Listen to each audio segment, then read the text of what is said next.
Hey, how you doing? This is John, and welcome to John's Long Box. Today, we're here with Chuck Patton. How you doing, Chuck?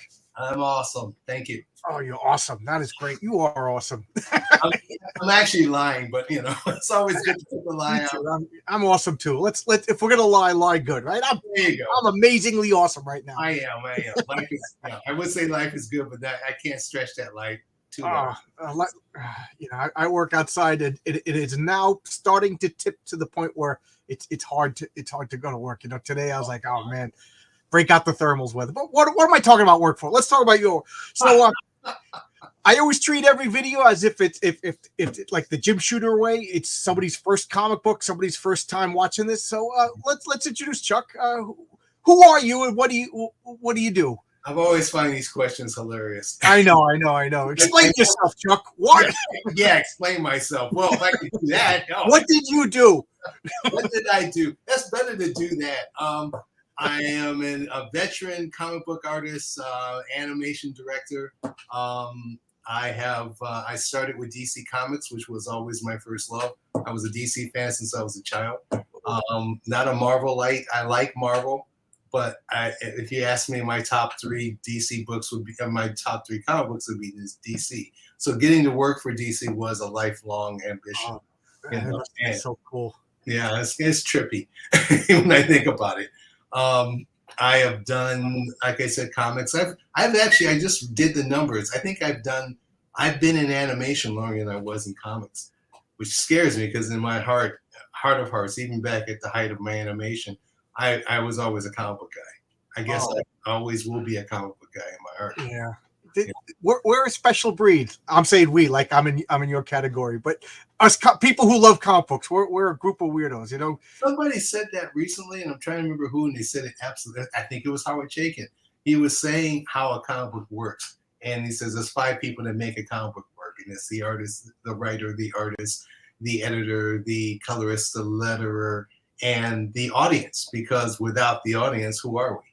If you guys aren't picking them up, it really makes no sense. It doesn't come together unless you guys are reading. It's so great to hear comic book people appreciate the audience. It just seems like it seems like the audience has been the enemy in the past couple of years. I have said many a time, and I mean it, even with my tongue in cheek, but I mean it in my heart. We are nothing without you. Seriously, if you don't pick up our comics, you don't read our comics, you don't get inspired by our work. Who am I? And that's interesting that you ask, who are we? Well, I'm the guy that did your comics. And thank you for doing it. Yeah, and I've probably done something you didn't like, and I've probably done something you did like. No, I'm looking through your bibliography. There's everything you did I liked, Oh, thank you. I So let's start with that. You got in. First of all, you said you were a DC guy, so we got to fight because I was a Marvel guy growing up. And I remember when we were kids, that was like it was like the West Side Story. We'd and fight Marvel, DC, Marvel. Yeah, I always saw that, but when I was a kid, I was a voracious reader, and if I didn't read the thing and I didn't understand the actual. I would get the Crip Notes version of Reader's Digest. So I knew where West Side Story came from.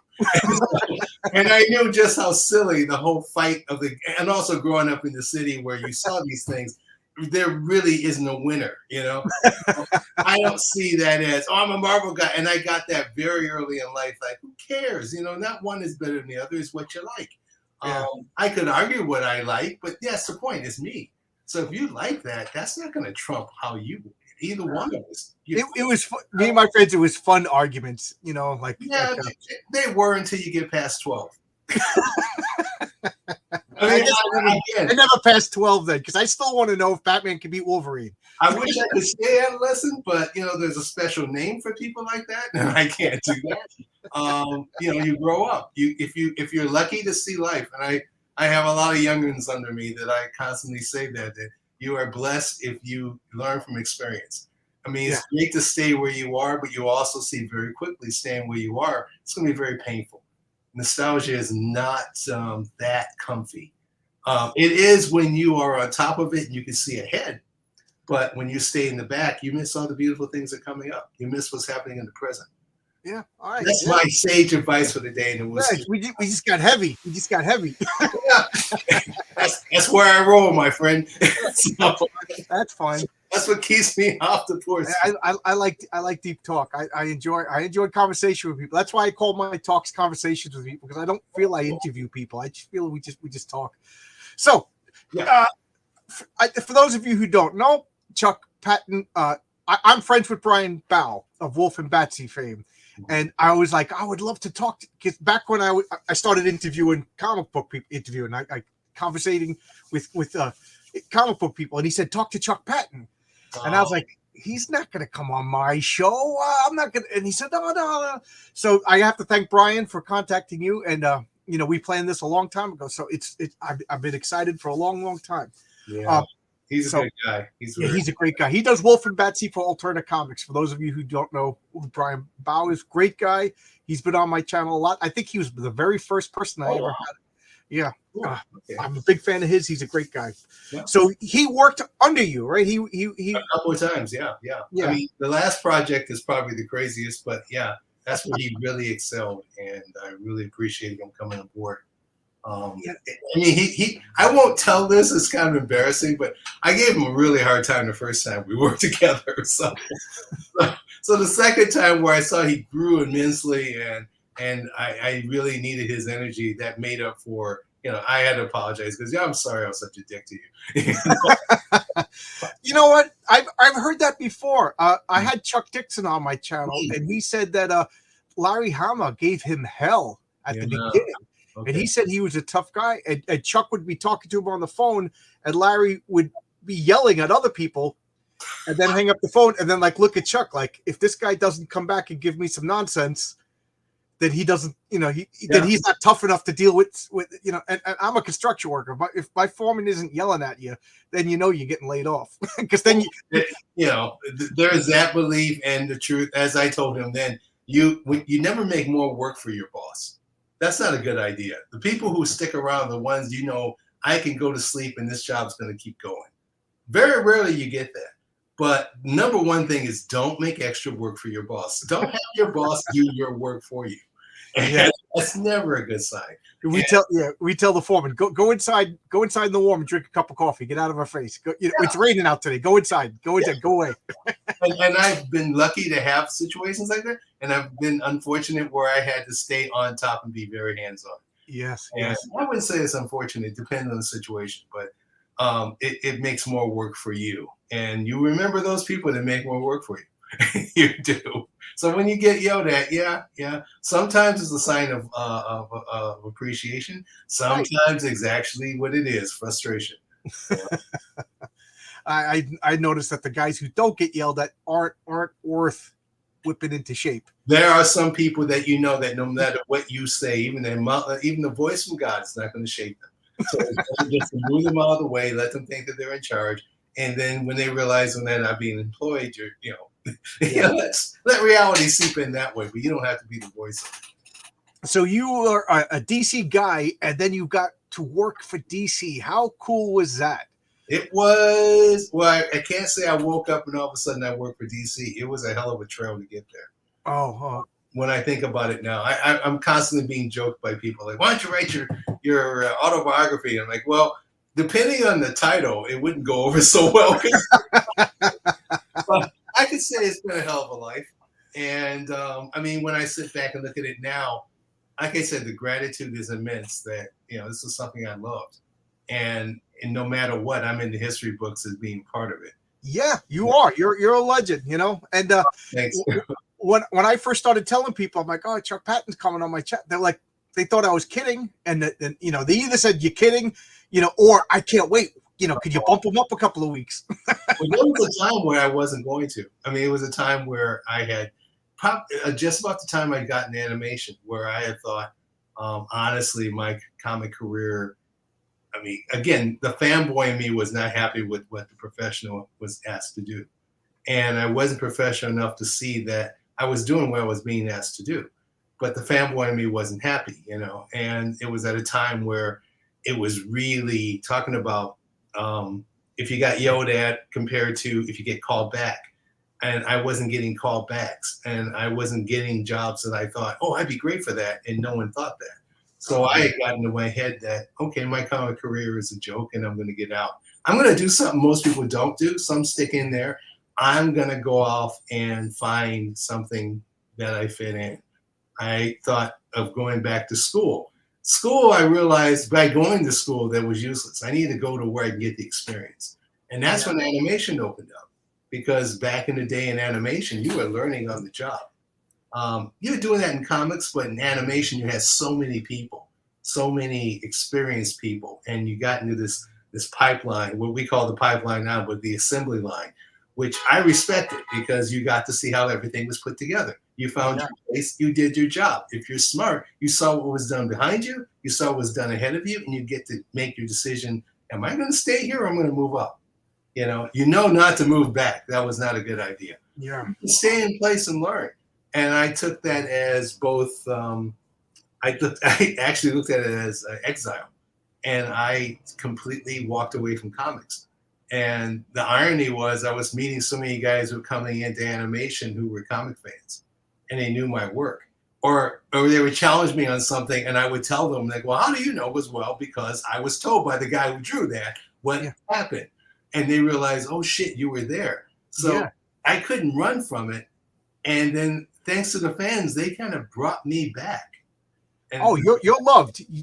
I don't know if you know, but you are loved. I've been getting messages for weeks now. Oh my God, tell Chuck this, tell Chuck that, so at least the people that I hang out with love you. You know what I mean? I can't appreciate that. No, I totally appreciate that. Yeah. And people would just they actively, the number one question or number one thing they would want to say is, tell Chuck I love the Detroit Justice League. They love that. Is it was a departure, and I know comic book fans are prickly pears, so you can't change anything, without anybody. And I'm one of them. I'm one of the people that screamed the loudest when they changed my Fantastic Four to Heroes Reborn, and you know what I mean? Oh my God! I yelled at the sky about that. Well, but Heroes Reborn was kind of a joke anyway. So as we know. 52. There goes my chance of Rob Liefeld ever coming on here. Well, you never know. But I mean, I'm not saying anything about the man. I just look at the product itself. It lasts, and if it has any endurance, it will stay there. I mean, this is something again I had to learn over the years, working on different things. Detroit Justice League. I thought that was the biggest ridicule I'd ever get off my resume. And then I wound up really in meeting people who would really touch. No, it's got a cult following. Totally did. And it made me see it with a different eye, especially from the inside, because I knew what we were trying to do. I knew where the disconnects were. But I knew, in all honesty, it was a lot of earnestness. A lot of mistakes. Absolutely. A lot of mistakes. A lot of it that I took on that was not my fault. But that's again, the job of really standing back and accepting and growing. And then what I had to accept, but wanted to accept was that contribution I put in. And that it wasn't so much of it would have been a failure if it was not remembered. No, people remember it. Remembered, that said it did something. It stirred the pot. Your characters were in TV shows and cartoons, Yeah. Actually, the cartoon doing the Vibe short actually brought back my love of Vibe. It was because we got to put him in the right context of what worked, and also took away the whole pomposity of, what. And I thank animation for that, for not looking at everything so damn seriously. So I was able to make fun of it, and I kind of found my new love for him. And the absurdity of it, I got to embrace that. I when I grew up reading comic books, it was like childlike wonder, and I didn't care why the Flash could go through walls. He just went through walls. That was, what I mean. And then I got to say, that was science. Okay, don't argue with science. That was the thing. I got really serious about my comic books. Yeah, everybody forgot that DC was one of the few companies, sidebar on this, that a lot of us, especially in the inner city, we were getting education about science through those comics. they would talk about friction. I mean, of course it's absurd that a man can pass through, but we understood molecules, we understood density, and here they were throwing those in the story. And then sometimes they'll put a little side science break, and that was a bottom panel talking about atoms and stuff. And I'm going to date myself. I'm a kid of the '60s, so seeing that in a comic book and being able to I remember blowing my science teacher away by throwing out some of those facts. Didn't tell him where I got it from. And she was like, "Where did you read that? You went off your curriculum. That's beautiful." And I want to tell her, well, it was in Superman. But it told me that was literature. There was some valid literature, valid information in comics at a time where comic books was, reviled among us. I love that you called it literature, because I do believe that comics are important. They're an important art form. Like I keep saying, jazz, baseball, and comics are the only three American arts that I could name off the top of my head, and they're important, and all of them should be preserved. Like, I take it like an old like this, this should be in a museum. You know what I mean? This should practically is now. That one, I should. I don't know if you see the picture of my comic book room. It's practically a museum of comics. I can see. I can tell when someone. I put it this way: there's a variety of pop culture things. You got 2 Green Lanterns. That's right there. Yeah. Which one? Yeah. Alex Scott was always my favorite Green Lantern, and I'm not too happy what's going on right now. Very cool. Well, a lot of people, again, what we forget is we get older, and there's another generation coming up, and all you have to do is just talk to people. And I think if a lot more of us talk to each other, if the young fan, absolutely, the older fan, you'll get some one thing you're going to get. There's an incredible amount of love. There's an incredible amount of ownership. We forgot that, or at least a lot of the people from our age forget that, a lot of what we thought was ours has now been adopted by so many people. You're right. Like right now, comics are more acceptable. It's really bizarre. I was at my doctor's yesterday for X amount of reasons, and he always assumed I worked in game animation, and I was telling him, no, this is what I do, and we've known each other for 20 years. He's just assumed I was an artist, but in this, and I went, no, that's not what I do. I'm old school, blah, blah, blah. And so we won't go for the next 20 minutes of him just being astounded that comics, I did comics, that I'm part of this legacy. And then he was like telling me a good friend of his son is doing, this is something I never thought I hear a civilian say. He was like, he's doing a graphic novel. I'm like, there was a time when we used to think that was different. Let's make it simple. He's doing a comic book. Like, okay, but he says graphic novels is to make you guys feel good. Yeah, it's a comic book. Yeah, that's what you tell your parents, that you didn't waste a college education. he's just astounded by it. It was like, oh God, people read those. And he goes, well, how much money did this kid put into this book? And that was the interesting thing. The kid put a lot of money into the book. He didn't get a lot out yet. That's a story for another time. But, I think that's about to happen to me. I'm making my own comic, and you take your chances. I mean, it's like one thing about comics that is true today as it was back then is there's no guarantee. The only guarantee you have is you doing it. I applaud anyone doing their comic. I may not like it. I may disagree with it, but I know the amount of energy, the amount of creativity, the amount of what's the word that's escaping me? I knew once I start running my mouth, I'm going to take your time. There is this. One cannot wake up in the morning and go, I'm just going to do a comic book. Right. Do it. Yes.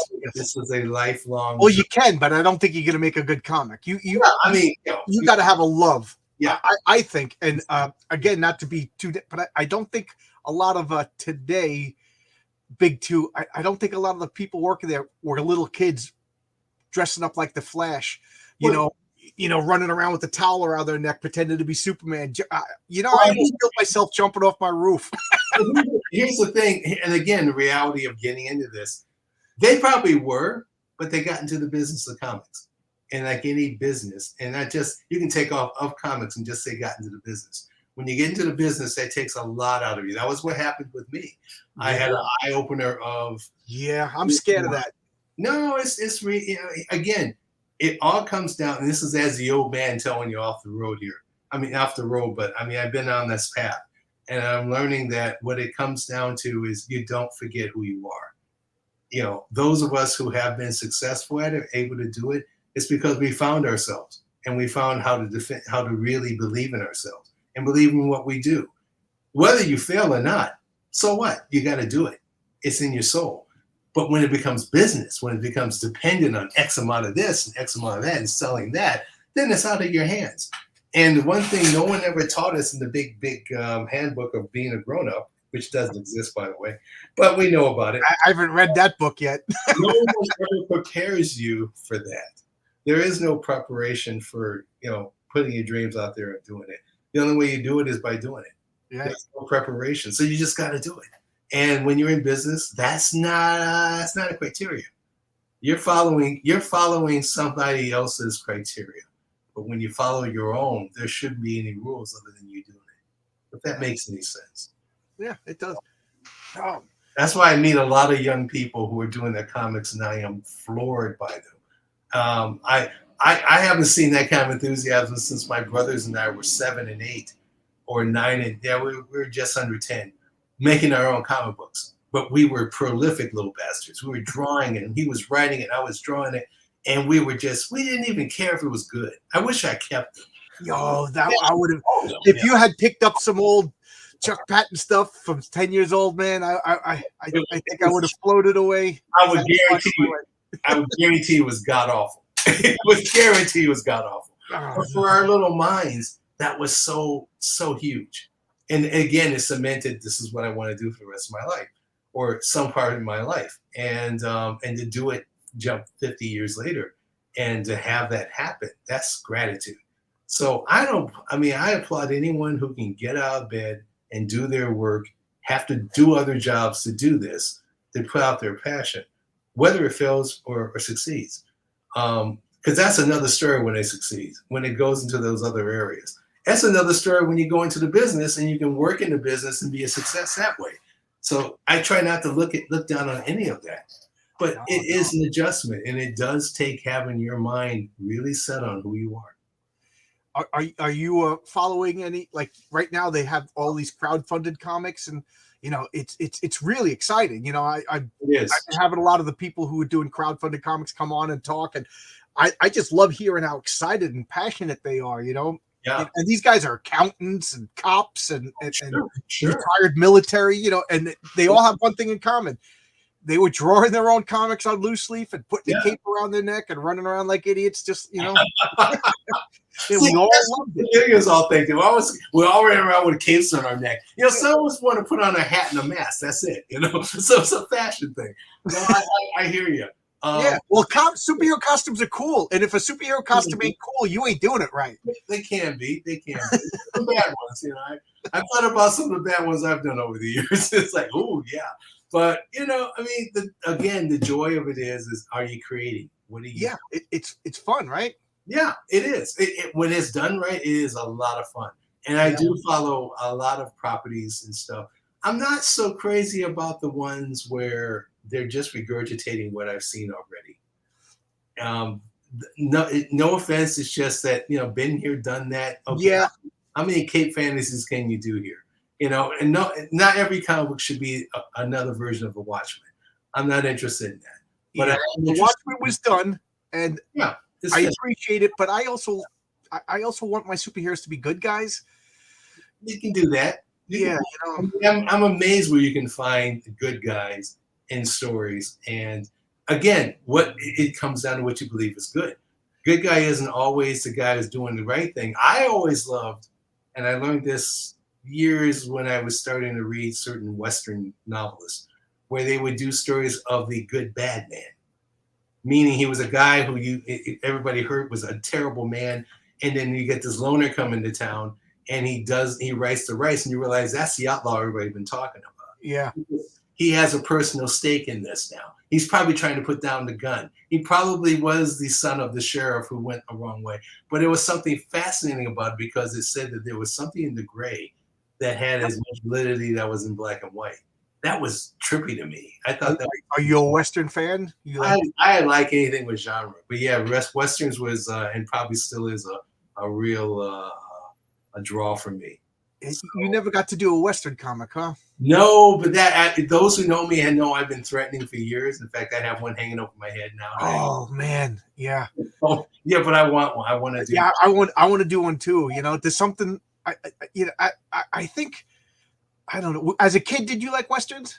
Oh yeah, absolutely. Because I watched Westerns with my dad. It was just an American thing to do. You know, my dad was home on the weekends or a rainy day or whatever. We would watch what, and I just did it because it was kid hanging out with his dad. But as an adult, man, I'm loving Westerns. I always thought they were the same thing, but they're very, very subtle. They're very different. I mean, I had someone give me his whining, and I mean whining because I don't really respect his opinion. But he was another director I knew. And he was going about, why can't Westerns be Westerns? Because life is not just one thing or the other. You know, you go with the imagination. The Western itself is a myth. Right. Yeah. As long as you understand that. It doesn't exist. It doesn't exist. Clint Eastwood and El Cigarro and, that. Yeah. Well, that's but that doesn't exist either, but that doesn't make it not fun. But that's spaghetti Westerns. Now you're in a whole darker area, which I love, by the way. But yeah, that's and I also love spaghetti. So there you go. There you go. Look at that. It's like peanut butter and your chocolate together. Yeah. It's like, that's it. Peanut butter chocolate Western. I know what that is. Ooh. Oh, I would love a Chuck Patton Western. Oh my God. I would love it too. I just have to get off my butt and draw it. I got it. I'm telling more. See, you already got something out of me I wasn't going to talk about. You see, I have this dream project that I've been working on for years. And I went through 4 writer friends, and I just wasn't getting I had to put my artist aside and let the writer come through, because I knew what I wanted to do. And I knew it wasn't a matter of getting it written right. I wanted something that I would buy. I would do, that I would be. You don't want to just, here's adequate. This is something that's adequate. Yeah. Well, I notice everybody and this is the I wouldn't say the problem, but this is what happens when you work with a combination of people. Unless you're directly collaborating, and even when you do, everybody's going to bring their agenda in. So the writer's going to bring his thing in, the artist's going to bring his thing in. Often they don't go like this. What I wanted was something that felt like this, and I realized later, I need an editor. I don't need another writer. Okay. Need an editor to stand over me and say, okay, this makes sense, this doesn't make sense. But I needed that story and the visual to come from me. And so I thanked everybody, and I just sat back and beat it up. And I mean by beat it out was I didn't want to sit and write a traditional script. I wanted to do an outline where I got all the broad strokes down, and then I knew the intricacies in it and what I wanted to do. It's a little different tactic of writing than I was used to. But I had been in journalism when I was younger. And so that's how I learned the majority of my writing, was to do notes that way and then tie it together. And I did. And so it was a matter of, okay, now that I've done that and I like the story, now I got to draw it. And so that's why I've been stuck, because the main character, and this is weird, and I'm exposing something. You heard it here first, an expose. There you go. I had a visual of him. I know what he looks like, but I really don't know what he looks like yet. I know what he does. I know what he can do. But to make him feel like Chuck Patton drew it, I don't quite have it. I'm getting close to it. I'm getting very, very close to what I want to do. That's cool. And once I do, then, okay, now this is what I want to do. And honestly, this is more exciting to me than drawing the DC. I could tell. I could see your face. You're excited talking about it, and I'm excited to read about it someday, I mean, I might check it out and give it to a writer afterwards, but the bottom line is I had to create it. I had to really feel like I realized it. And I had even pitched it for television at one point. That's where I got the light bulb of, you know what? They want to make it theirs. I got to keep it mine. Yeah. Tell my story first, and if they like that story, then they can buy it and adapt it, and I don't care. I'll have the book. I learned that from a brief moment with Stephen King. I met him, we were talking about something, and I think I asked him, how do you feel about your movies being adapted? And his feeling was, honestly, I've learned the hard way that there's not much I can do. They'll take it, they'll pay me money, they'll take it, and they're going to adapt it their way. What gives him great pleasure is knowing that the book that he wrote is forever. Yeah. So it doesn't matter if you go out, how many versions of The Stand have we seen? How many versions of It? It doesn't matter. He's got the book, and that's his version, and that's the part that lived. That's what William S. Burroughs said that Yeah. he was being interviewed, and they said, "What? How do you feel what they did with your novel Naked Lunch?" And he said, "My novel's right there on the shelf. You could go read it." He goes, "But that's his movie." He's right. Yeah. He's right. He's right. You know, even in watching something like Dune, and I sit there and I know that no matter what vision or version of Dune I've seen, the initial excitement I had of reading that book is not going to be captured. Right. And there's parts that no matter how good the film director is, they're not going to be putting in parts that affected me, you know, and that's how it is. And you have to accept it for what it is. But I don't need that to supplant that love of what I want. That's the way I feel about all the DC movies and the Marvel movies. I still got these comics right here. Yeah. I could go visit Jack and Stan's Fantastic Four whenever I feel like it. You know, you could do whatever you want, and I could choose to ignore it because I got it right here. Well, that's funny when they did the Justice League movie, and there was a part of me that wanted to feel thrilled and everything, and there was. But there was also, the fanboy in me I was happy to see it live finally. That wasn't the Super Friends or that pretty awful live action comedy thing they did in the 70s. Oh my God. The Challenge of the Super Friend thing. It's not that. This is the real, this is the real Justice League. Was it the Justice League that I know? Could have been better. Of course it could. Yeah. Of course there was some hiccups. You went, huh? But I was happy to see it alive. And I saw in general was like, we're living in a great time where these things have become to life. Now, would they come to life the way you want them to? Good luck with that. So. I'm still waiting for like my Fantastic Four movie. As you can see, Fantastic Four is my favorite. Oh yeah. I feel like a battered wife. Well, maybe the next time will be good. That's a terrible analogy. But apt, very apt, very honest. That's going to happen. I mean, I felt that way about Conan. I love Conan. I love the Conan books. I've always. I'll listen to them on audio sometimes just to get it. And there's just something pure about Robert E. Howard's writing. Will they ever get that into a film? Absolutely not. Ever since Arnold came out, it's funny to hear. I remember going to see the movie, and my friend was with me at the time, and she could tell I was upset watching the Arnold movie. And I had that little voice that said, but that's not how it was in the book. And she was like, to this day, she's with her husband goes, I remember how upset you were because it was not like that. My poor wife has to go with me to comic book movies. And then the whole way home. Yeah. I don't know if you ever seen that meme of that guy grabbing the woman by the hair. And he's like, that's me on the whole way home. Like, that's not the way it was. That Thanos didn't really care about the world resources. He just wanted to kill. I don't know what that. And she's like, watch the movie. I'm like, you married me. You're stuck. Yeah, and being somebody who works in the field, I mean, I go through that with my girlfriend where she would like something, and I'm like, you don't have that critical, there's a reason I'm critical. Just enjoy the movie, I'm told. I just have to shut up and just let them because everybody's different. Everybody's going to interpret it. And those of us who work in it, we get into our heads, we do have a certain knowledge.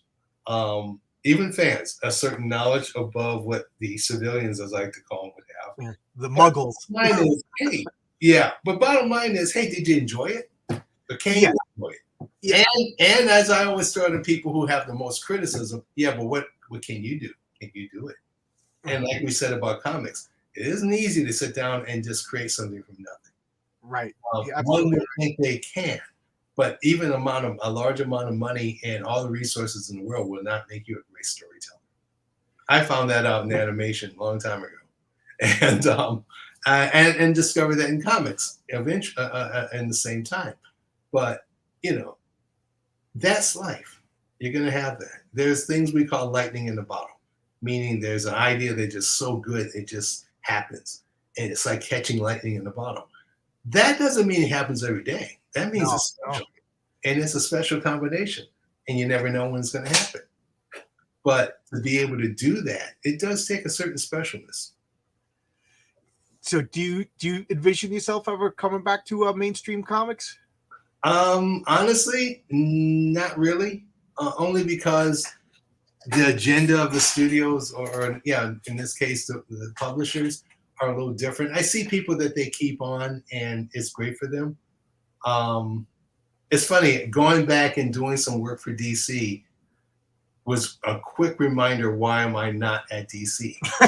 I don't mean to laugh. I'm sorry. I apologize. No, it was funny to me because I remember going, it's funny. Years ago I said this, but you guys made me feel like I was little. But I'm coming back now as an Emmy Award-winning director. Right. We put together 14 shows, actually 17 shows. Yeah. 3 of them I can't talk about, but I put together all these shows, and now I'm coming back, and you treat me the same way I did in '89. Interesting. That's funny to me because one, I'm not going to accept it. Right. I'm not dying to draw Superman, Batman anymore. And you're probably taking a pay cut.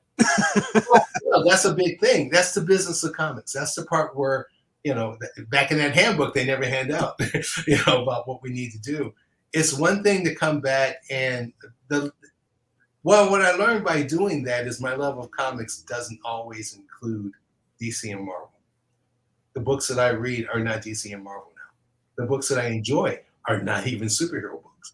The books that I enjoy, one was also I was reading a lot of European comics. Oh, yeah. And I've been rediscovering those. That was the stuff that went, that's the comics I want to do. And it's funny because I remember telling this to Dick Giordano back in the day. Will we ever be able to go back and have Detective Comics and Love Comics and all this? And he was like, I don't know. And in his lifetime, he was like, those days are past. And now we're seeing that they come around a different way. Yeah. And there's a lot of genres coming out of everything. Yeah. And I love that. And that's more interesting to me than, look, I'm going to be in trouble, but I never did one, so I don't care. I'll never do an X-Men book and don't give a shit about doing an X-Men book. I don't care about Wolverine. I've done a Wolverine show. I've done enough of X-Men where it's like, great, nice. When someone talks about X-Men, I honestly have to hold back and go, oh, I just don't want to give a shit. I have more gravitas. I have a little more patience for Teen Titans. Not that much, because when the Titans live action show came out, I gave it 5 minutes and went, thank you very much, and moved on. Just wasn't my cup of tea. I think you gave it twice as much time as I gave it. But I'll watch something like The Boys and go nuts. I'm looking at The Boys and going, this is insane. This is beautiful. This is great. What's the difference? Maybe maturity.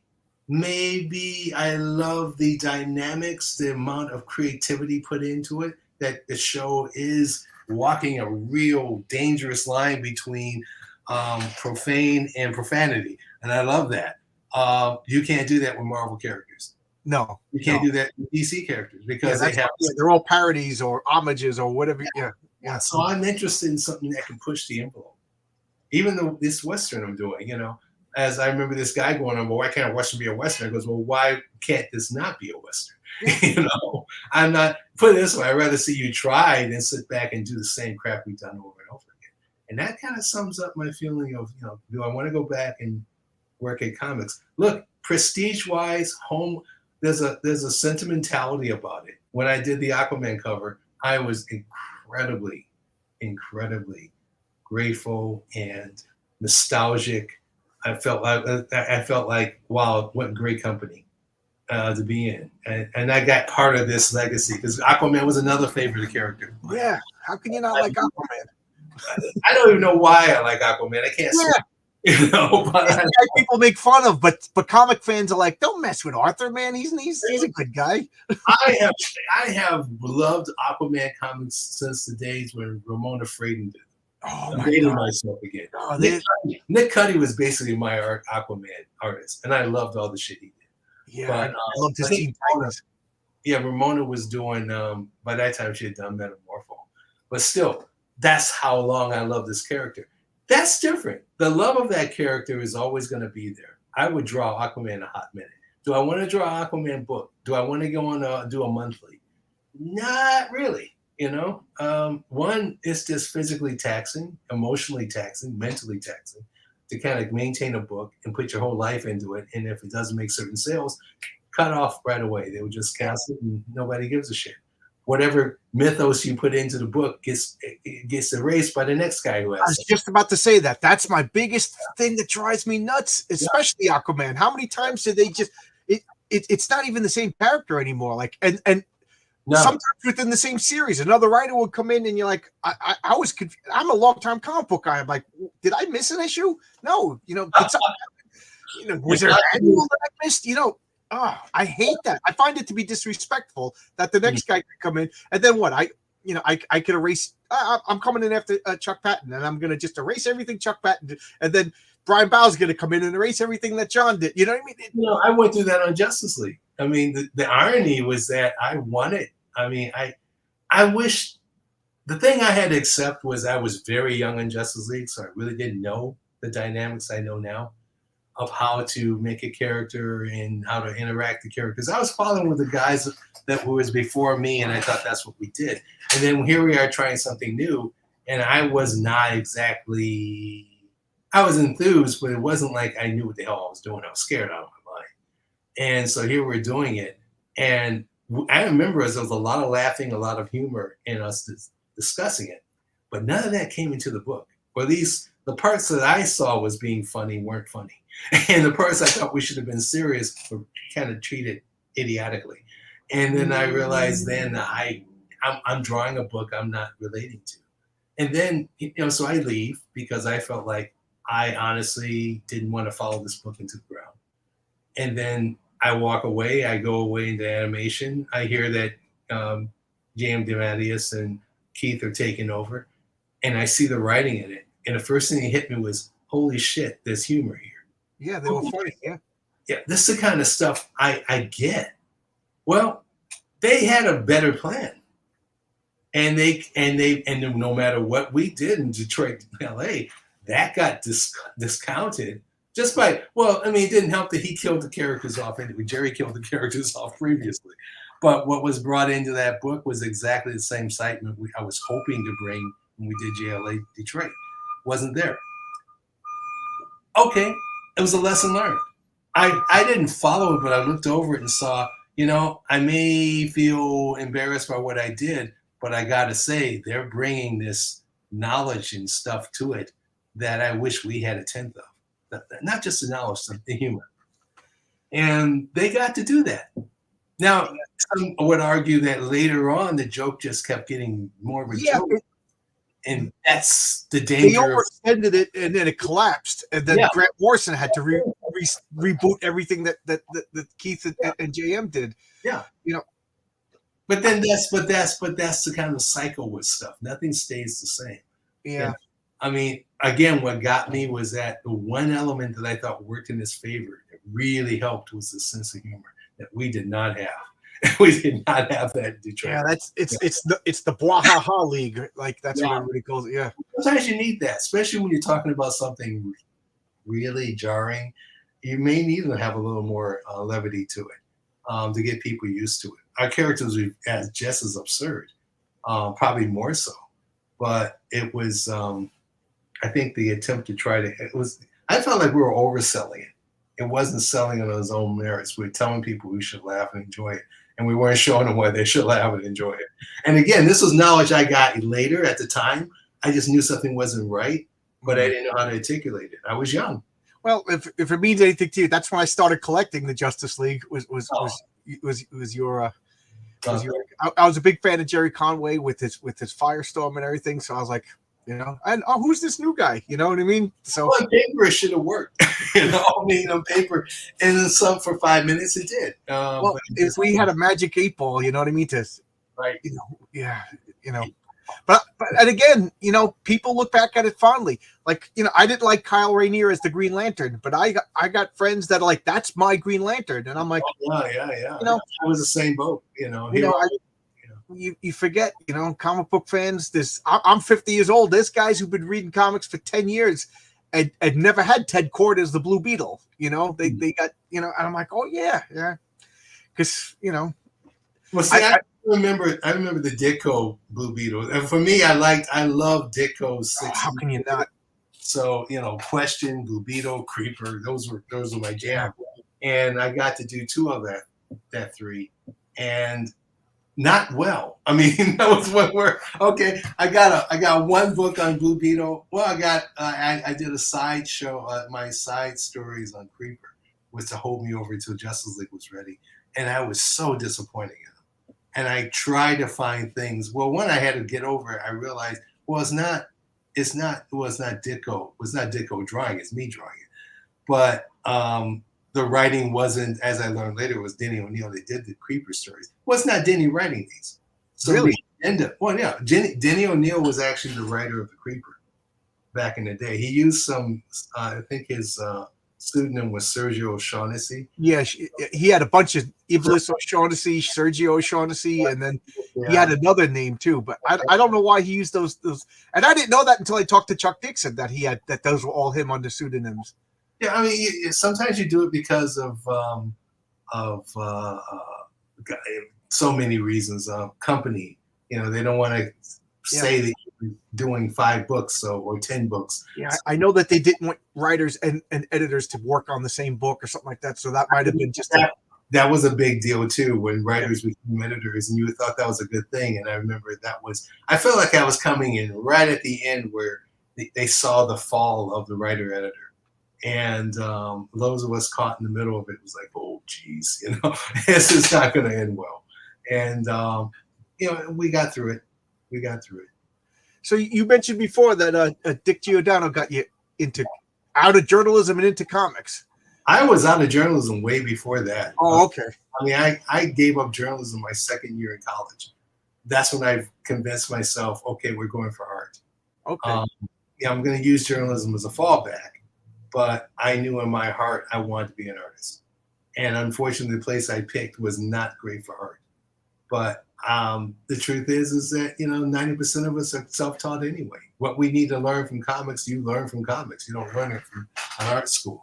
So we just learned tools that we can use. I didn't have the right amount of tools. But I had my heart and my love of comics. And that was that just kicked journalism off the side. When I got out into the world, when I got into college, and again, this is way before there was schools and hookups from that to get into comics. You still didn't know who to talk to. To survive, I tried to get into commercial art, illustration, and that was being destroyed by photography. All the commercial art studios had just shifted over to this is the way now. We're doing photographs instead of drawing. Oh wow, I didn't even think of that. Yeah. And I was like, oh shit, I wasn't prepared for that. I'm not a photographer, I'm an artist. And so I tried graphic arts, wasn't into that because I was quite honestly, that wasn't what I trained for. And then I got the word that, I've never met anybody who worked in comics. And I forgot how I found out. I think I haunted a lot of fan books or something, little fan magazines from stores and with cons. And I saw someone had done something with Keith Pollard, where I found out. Oh, I love Keith Pollard. Yeah. I owe Keith Pollard. Before we get to Giordano, I have to say again. I'll talk about Keith Pollard, another guy who doesn't get the recognition he deserves. No, he should. But I think I hope to talk to him again one day. But I know I'll come on my show. I love him. He's not going to do that. He's a lot of guys. I'm just busting chops. I know. I'm just telling you. I don't want to bother him.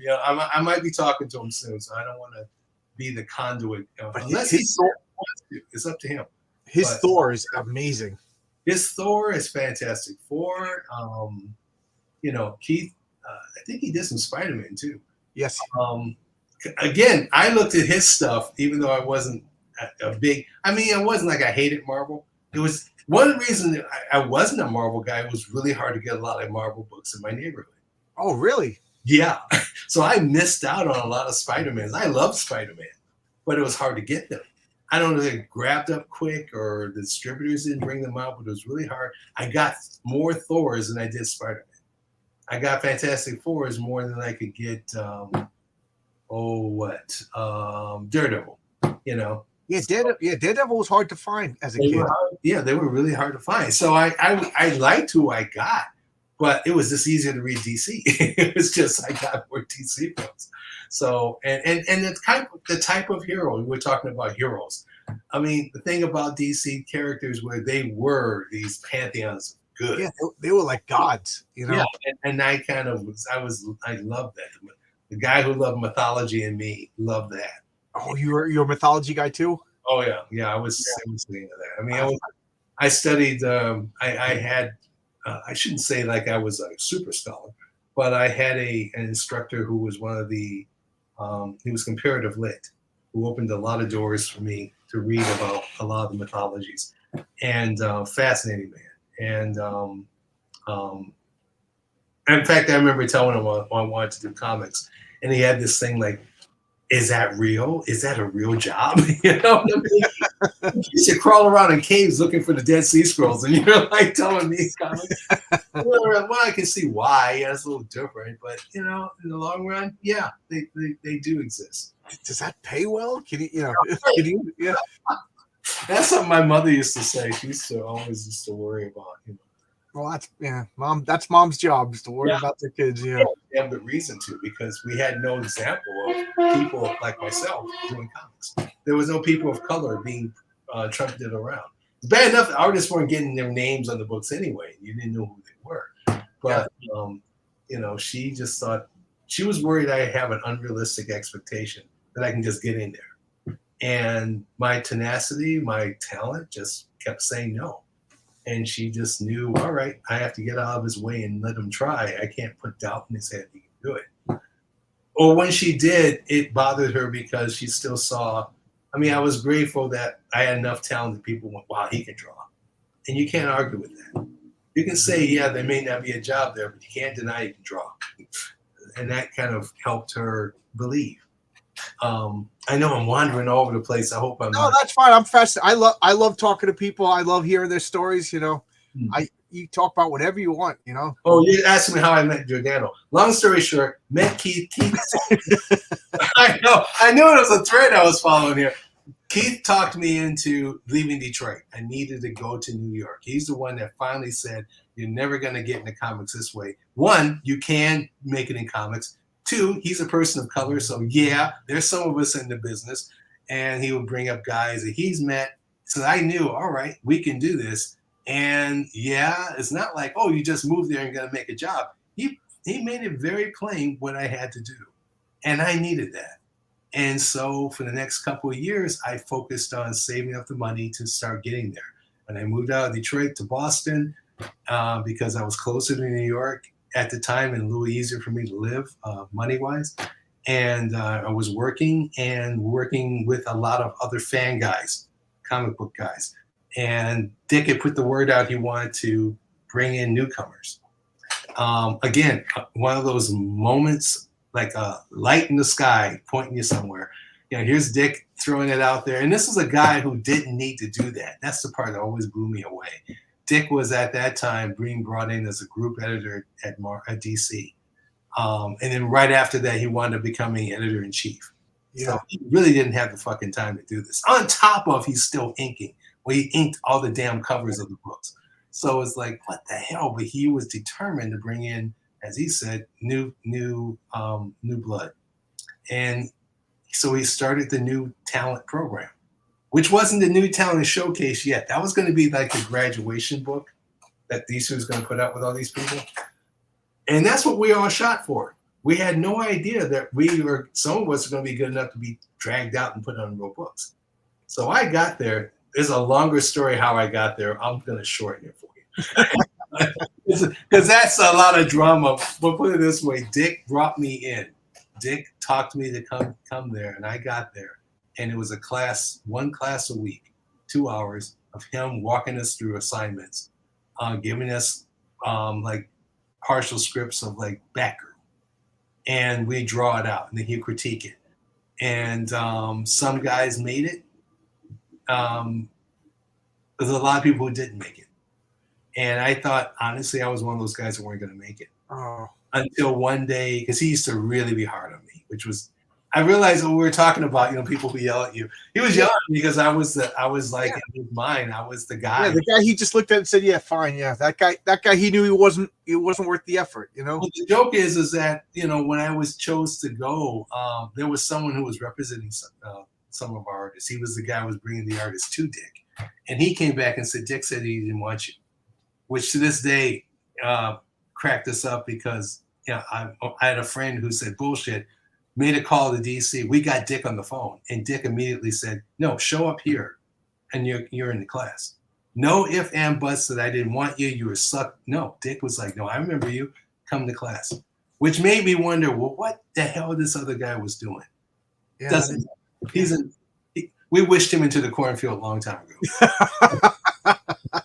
Life has dealt with him in ways that I don't have to worry about. Yeah, that's good. But it was just funny to have that happen because I was basically the last guy chosen, and then I was the guy that was given the nod. The nod was, like I said, Dick took me out of the class one day, and I thought he used to walk the guys out. If they weren't going to make it, he'll walk them back out. We used to be walked through the lobby of DC into the conference room. Dick is holding the door open and he's pointing at me. Yeah, and you got the feeling, oh God, it's the walk of doom, And this time we were going the opposite direction, and it didn't dawn on me. Oh shit, I'm going through the inner offices, and I thought, well, it must be a back door. He's sent me through the back door, and he does. And he takes me to an office, and in the office is Marv Wolfman, Lynn Wayne, and George Perez. Oh wow, legend! What a room. Yeah, but I'm sitting there thinking, oh shit, they're gonna can me. He's not. So he goes, I leave you with him, and he leaves me there. And Marv steps up, says, we saw your stuff. It looks really good. George says you're gonna be really good, and they both leave because they're all plotting Titans. And Lynn goes, great, I'm glad now I can talk to you. Dick says you're the fastest guy in class. I went, huh? Dick's never said that. Because, Dick says that all the time. He says, you're the fastest guy in the class. And I need somebody who's fast and good. And he says, you're good.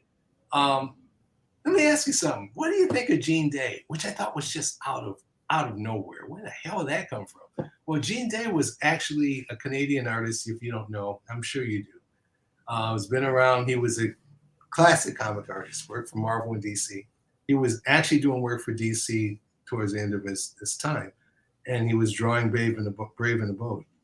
And Lynn was asking what I thought of him, and my little fanboy was going, oh, he's great. Yeah. And Lynn goes, no, tell me what you really think. And then my little fanboy went off on, well, he relies too much on photo reference, and he doesn't draw the way he should draw. I'm not really that crazy about him. I wasn't crazy about my Master of Kung Fu. He used to draw Master of Kung Fu.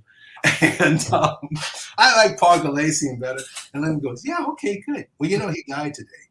Oh, and I'm like, oh, I didn't know where you were going. Oh, God. This is why I'm telling you, because long story short, Lynn offers me his job because Gene was drawing this Brave in the Boat when he had a heart attack. I think he was in a car accident and didn't get that far into the book. I think he just got the assignment. So and this is again when you learn about the business. It was terrible. It broke my heart that I said this about this man. Yeah. Here it is. The wheels got to turn. Oh, he had a heart attack. I loved him. He was amazing. And here's Lynn going, sad he died, but here we got an opportunity here for you. Can you do this book in 2 weeks? And I'm like, okay. And not knowing that, it really meant 2 weeks and that I would have to quit my job to draw it. Well, I keep forgetting, as I was told in the middle of this, that, hey, stupid, this is your job. Why are you working this other crappy job that you spent 4 years doing just to survive? This is the job at this point your life doing. And he was right. And I went, you're right. And I walked into my boss. I was cutting frames on Long Island. And I went, I quit. Long Island. Yeah. Long Island City. Long Island City, which is like because I live on Long Island. You know what Long Island City was? Yeah, that's where my dad was from. That's where you are? Okay, that was hilarious because I remember them going, the job's in Long Island City. And goes, that in Long Island? He goes, no, it isn't. And so I spent a year there making frames and doing crappy Now we couldn't afford to live in Long Island City. They fixed it up. Oh, dude, I used to live in Bed-Stuy, and Bed-Stuy, you can't live there. Fort Greene, they're all gentrified now, and which is the reason I don't live in New York now. Yeah. But among many reasons why I don't live in New York. I moved out to the sticks where there's deer on my lawn because and I have a good job, and New York is expensive, man. If I were you, I mean, if I had to live there, look, I got a second chance to go back in New York, and that taught me everything. And which is why I didn't finish. That's when I was directing Ninja Turtles, and it really got me of, oh man, the city. I don't want to die here. That was a revelation I got. I did not want to die there. I did not want to live there longer than I need to, and got sent back to LA and been happy ever since. But anyway, so I did the book. I took the book. I quit the job. I took the book. I drew it in a week and a half. And they went nuts. And I thought they went nuts because I was the next best thing. I realized later, not really. They liked you because you could do a book in 2 weeks, So which was like reality, But I'm grateful because that first book, I had everything I ever wanted. I had the best colorist. I had the best character. I got to do Batman. Okay, it's Karate Kid, but it was Batman, Karate Kid. But I love Batman. Yeah. I love Raven the Bold. I mean, I loved when Jim Aparo was doing that series, and this was coming to the end of Brave and the Bold because he was moving on to Outsiders, and but what I didn't also know, Lynn said, "Okay, now that you've done this, I want to give you a real offer. I want you to take over Justice League." And at that time, Don Heck was drawing the book. And Don had gotten Wonder Woman because he got so damn tired of drawing 10 characters every damn issue. So he really wanted off.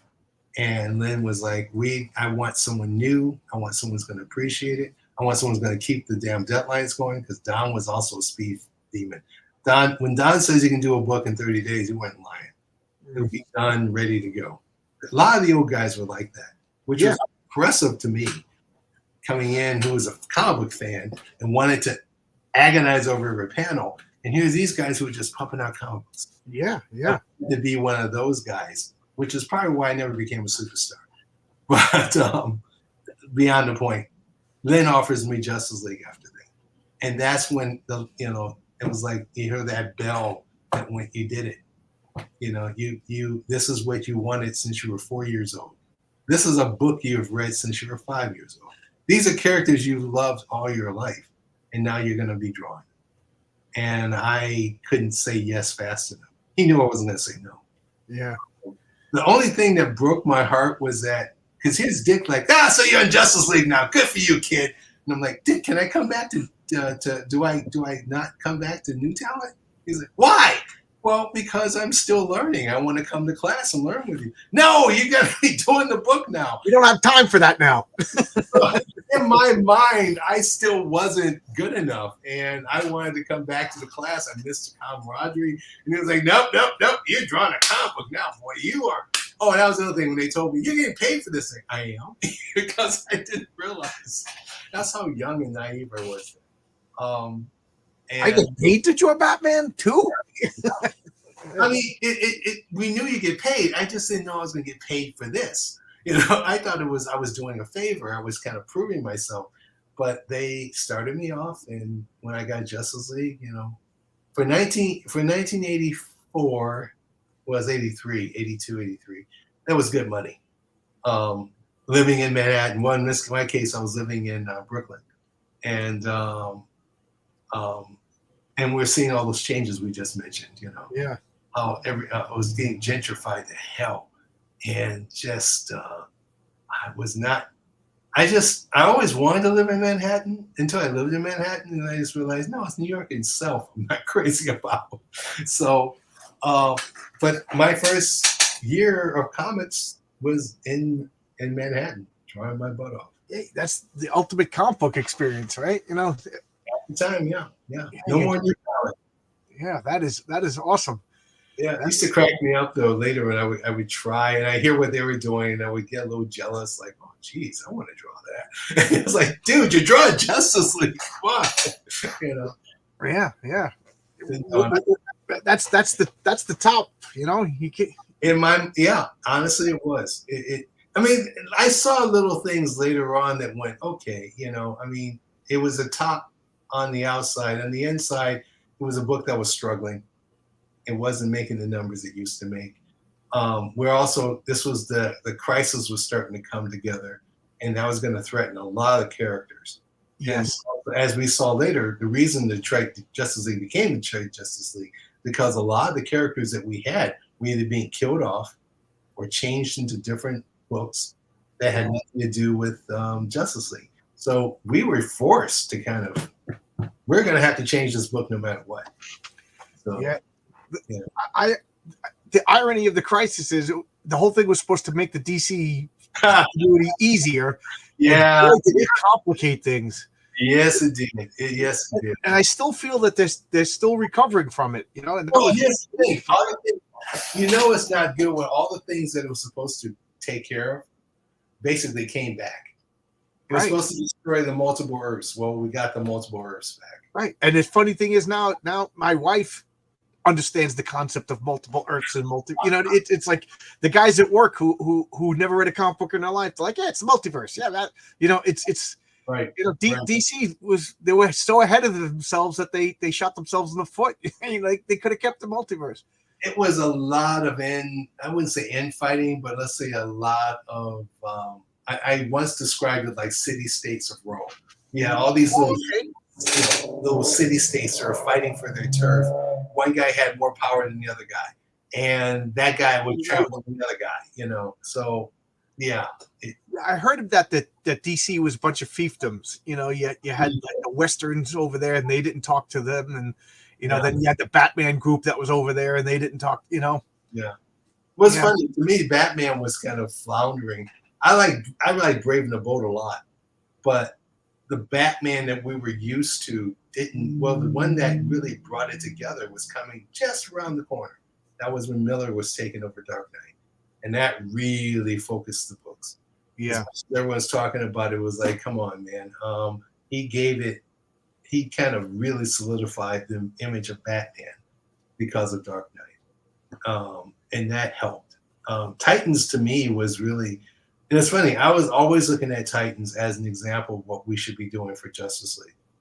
And Titans really was the template book for the DC. Titans was the first DC comic that I collected religiously, Huge seller for DC too. Oh, it was a phenomenal book. Yeah. And the funny story about that is when Marv Wolfman was the editor on Deadly Hands of Kung Fu, he told George Perez, you better shape up or you're fired. Yeah. And George Perez like, I can't afford to be fired. And, and now they're the classic team.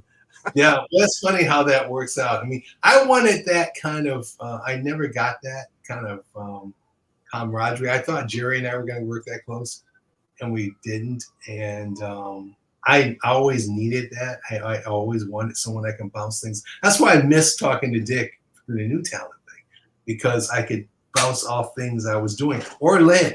I mean, I didn't have Len very long as an editor, but when I did have him, it was wonderful to work with him. Oh, that's great. Yeah. I was getting nervous, because you admire somebody's career, and when somebody talks about him, like, please don't say they were a jerk. Don't. And then you said Len was great. Yeah, you know what I mean. That's awesome. No, but him and Marv. I mean, I owe them. Len's no longer with us. But whenever I see Marv, it's like my favorite Jewish uncle. I can't forget that he gave me the nod. And when things were going bad on Justice League for me, and I was looking for other things to do, Marv gives me Teen Titans to do. And he didn't have to do that.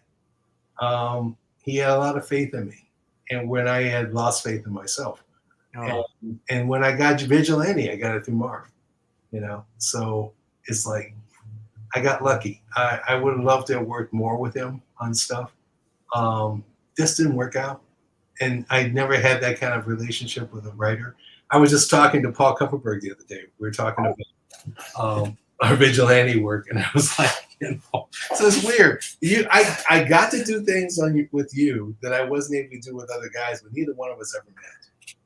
Because I would make a lot of notes on the pages I was sent back. And he would follow. But it wasn't. But I remember doing it in spite of, as opposed to, ooh, I'm encouraged and all that. I didn't know he was going to follow. This is what I was going to do, and he did it. And I just thought, I wanted more back and forth with my writer, and I just didn't have that situation. Oh, Again, there was a lot happening where I felt I didn't know if it was me or not. I couldn't say for them, so I can only say it was for me. So I could start getting slowly more and more discouraged, more and more feeling like, well, I'm never going to get to where DC's going to allow me to create something and write it. I wanted to. Dick honestly came up and said, I don't think he had the experience yet. And I took him to his word instead of going, okay, prove it. I should have took on something. It's not a matter of should have. That was the time. I think I needed to switch over. I think when I got in animation, that was the exact kind of environment I needed to grow into the artist I became. So if I do it now, I know exactly how to do it because I've done it on shows. But at the time, I wasn't ready. I thought I was. And we'll see when your mysterious Western comes out. I'll be there. I'll be there with my money in my hand. Oh, thanks. Well, maybe a while. So, but you never know. Nothing good comes out quick, right? Sadly not. So. But we've been talking for well over an hour, and always, yeah, I know. I could talk all night long. I'm allowed, but I try to keep these an hour because when people see it's a 3-hour video, nobody clicks on it later on. I would love to have you come back, man. I could talk. You are a pleasure. I get nervous whenever I do these with people that I follow their work and because I'm like, what if this guy's just a jerk? And man, you are a pleasure. I just looked up at the clock. I'm like, we've been talking for an hour. Oh my God. Thank you so much. Thank you so much. And I would love for you to come back. And Brian talks about you all the time. He says, he's an amazing guy. Yeah, he is. He's a good guy, talented guy. Again, the creator of Wolf and Batsy. Got to give him a shout out. Yeah, and what you don't know is, and while he's doing that, he's also doing animation stories. Yes, full-time animator. Yeah. I don't know how you do it. He's a dad, full-time animator, and a real werewolf. People don't realize. I saw his Halloween costume. That was the costume. No, I swear exactly. It's not a costume. It's the real one. I've been spending the weekend watching all these Universal horror films, so it all makes sense to me now. It's funny because as much as I know comics, Brian knows his horror movies, and he's been sending me movies to watch. I feel like so I got all got my dander up, and I started quizzing him. He shut me down. He knew I talked to him about Humanoids from the Deep, and he told me the guy who created the costumes, the designs, and what other movies. I was like, all right, forget it. No, I get out of the way of his fanboy because he's beyond fanboy. He's just sort of soaks into it. Yeah, it's part of who he is. He's although in Italian horror, yeah, I can beat him on that. It's like I know a lot of that, but still. So you're a horror fan too. So that's how you get along. I can't even call it fandom. I just like what I like, and I got that from my father. It's like when you're saying about westerns. We used to watch westerns, and he knew who the bad actors were, and he talked about them like he knew them, and that's who I knew Jack Elam was. There's a warm spot in my heart for Jack Elam because my dad used to point him out, and even gave him his own little nickname, Old Lucai. And I used to love that. But to me, that wasn't fandom. That was true love. And my father had nicknames for the character actors in the Western. He would call one guy the fart sniffer. He goes, look at I wish I could remember that actor's name. I want to know who that one is. I got to find out now. My father passed, but I got to see one of these movies and see his name. He goes, look, he's always like this. Oh God, that could be any. God, that could be Gabby Hayes. I don't know. But I think that's funny. Your dad gave him nickname. My dad gave the actors nickname. I don't think he knew his name, but he knew their faces. I like that. Those. We were watching Dick Van Dyke one day, and a guy came in, and he goes, "Oh, that guy he's always playing a bad guy," and Bob, and he did like a comedy role on the Dick Van Dyke show. I love that too when I see an actor in a different role. Yeah. I mean, I think it flipped me out one night. I was watching, what was it, some old sitcom. Oh shit! I almost had it on the tip of my tongue. It wasn't Bewitched. Maybe it was Bewitched. And who plays the sleazy lawyer that Darren has to work with? was Lee Van Cleef, which cracked me up because it's like, wait a minute, I would have never thought him in a comedy, in a sitcom, you know, and something like Bewitched, and here he is, old Angel Eyes, you know, playing a lawyer. It must be fun to play something completely different, you know. Oh yeah, and he was playing it to the hilt. I mean, he was like, wouldn't you love to play a bad guy, like a real bad guy in a movie? That just would just be so much fun. Well, when you work with the actors like I have, and you hear the roles that they've done, it's really warm. You get that kind of enthusiasm. Like right now, I'm watching Fall of the House of Usher, and Mark Hamill, who I've worked with a couple of times, is in there, and I could see he's just loving playing this guy, completely different from anything he's ever played before. He's playing this sort of mob, what they call them, fixers. He's kind of a lawyer fixer sleazoid. But Mark has brought a kind of weird elegance to this guy that just, it's like, wow, this is good acting where he's not saying a word, but you can't get your eye off him. Yeah. Mark Hamill, because he's like, is he really that creepy? You know, he's really that creepy. It's really good. It's funny to see him do that Joker voice. Oh, in real life, gives me the creeps. Oh, dude, you know, drop of a hat. No, he can. It's just like Mark. Okay, you know, you see him on the screen doing that voice. You're like, you know, I could deal with it when I see the Joker animated, you know, because that looks normal. But coming out of that guy, one of the sweetest people everyone worked with. Oh, that's good. That's good to know. I was getting nervous that and he was a real jerk. No. He has done some things. I went, you know, we should call him Saint Mark. You know, that's good. You know, because who has our age, who hasn't grown up wanted to be Luke Skywalker or Han Solo, you know, pretended to move things, sitting in your bedroom trying to turn the lights off, you know what I mean? He's gone through so many years of people doing that, and he has not disappointed people about that. Yeah, that's good, you know. Because here's the secret. He's a fanboy too. Yes. He posted on Twitter that his wife bought him, I forget what it was, but it was an old rare comic, and I think it was a Steve Ditko comic. Yeah. And he said, I got like the 5.0 because I didn't have the extra 12 grand for the 7.0 or something like that. And I'm just like, yep, this guy. If he's getting into the percentages, yeah, he knows. Yeah. This guy knows what he's talking about. He's a fanboy. Yeah, he knows. Yeah, I get a kick out of that when I see the celebrities fanboying out over stuff. Like there's a great picture of Paul McCartney with Jack Kirby. Oh know? Yeah.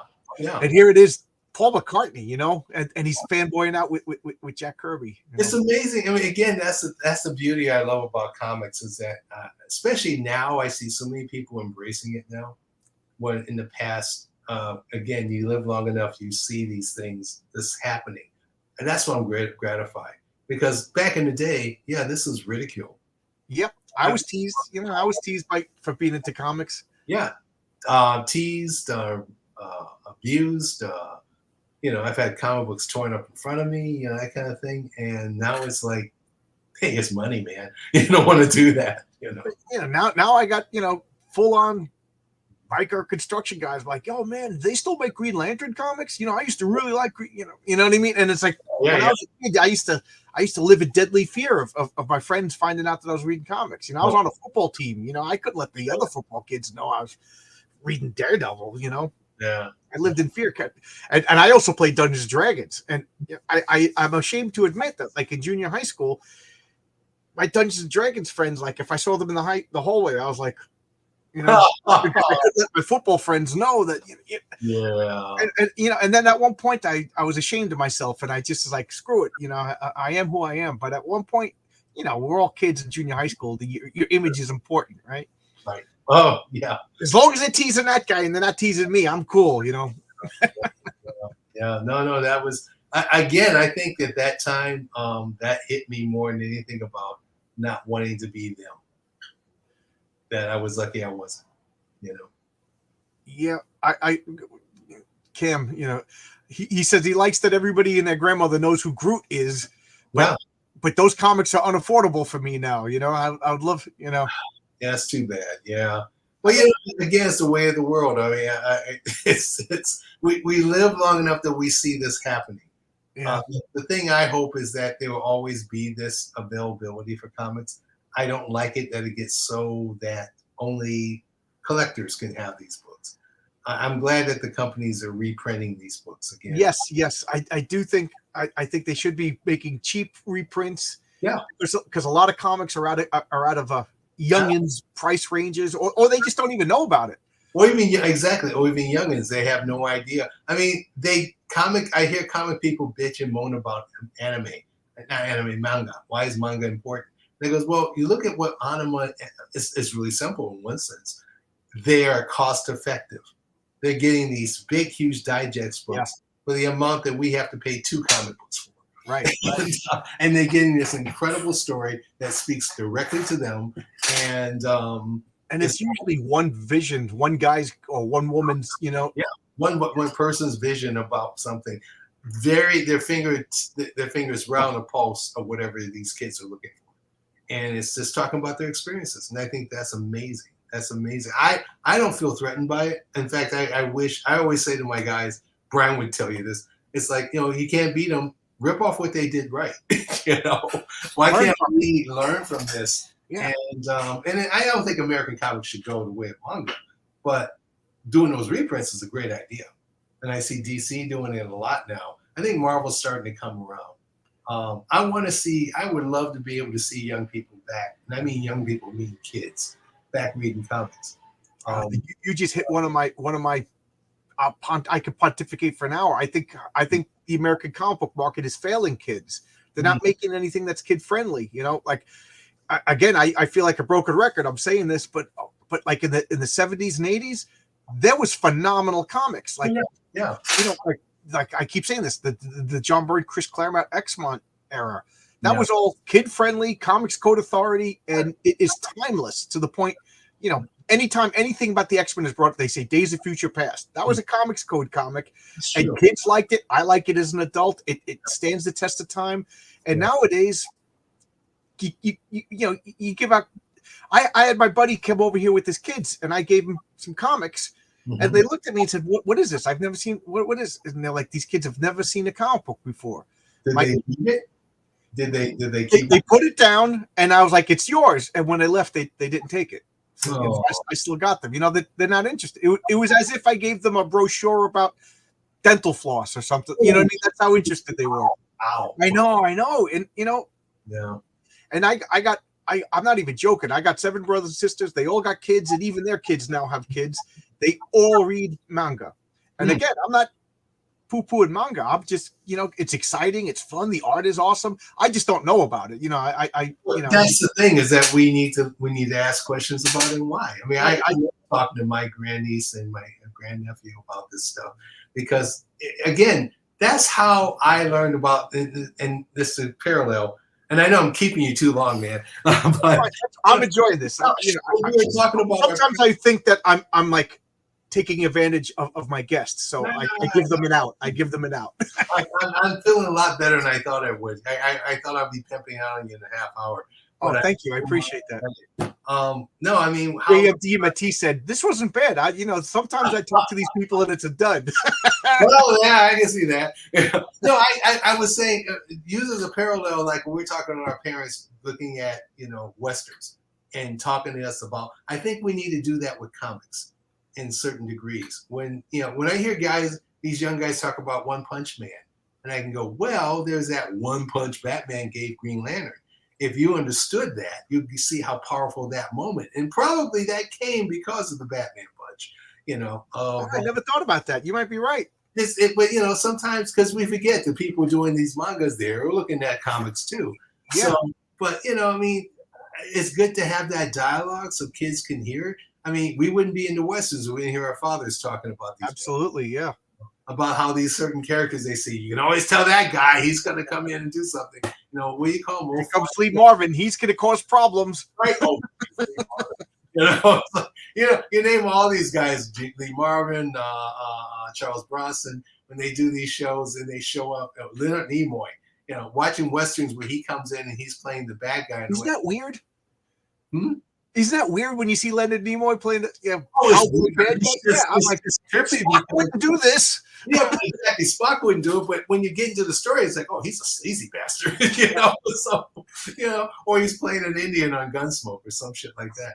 But I mean, I think the details aren't important as much as the attitude. If we go in and find out what kids are seeing in manga and what they're looking for in manga, why is manga doing for them what comics did for us? So it's not a matter of, well, what's separated. Let's find out what works. I agree with you. I agree. Discuss with them and maybe show them what we're doing. And for the creators, maybe this is a way to approach superhero comics. I personally am digging, and even though I don't read them a lot, I do enjoy see them. I see the whole Superman Sons, the Superman Batman Sons book. That's kind of fun. That reminds me of when you used to do the Raven, the World's Finest books back in the day. Superman and Batman would actively hang out, and damn well they wouldn't, but now they are. And now you got Superman and Batman's sons hanging out doing wacky stuff. Damian's creation has always been, for me, of all the Robins, the most fun. Oh yeah. I just love the idea of Damian. Wait a minute. He's your greatest enemy's grandson, and his mother's the Queen of Assassins, and now he's back here. And then now it's just, how do I steer him to doing good? And you gotta basically, it's just nuts. And Damian winds up being good, but he's still Damian. He's still a troublemaker. You still gotta watch out for him. He's like a chained pit bull. He is a snot, and I love that dynamic, and I think that's the kind of writing that we need to pay attention to.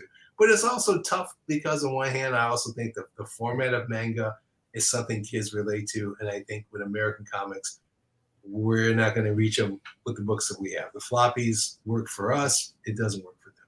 See, I love floppies, but that's because what I grew up on. But that's what I'm saying. Kids grew up on them. They want a book.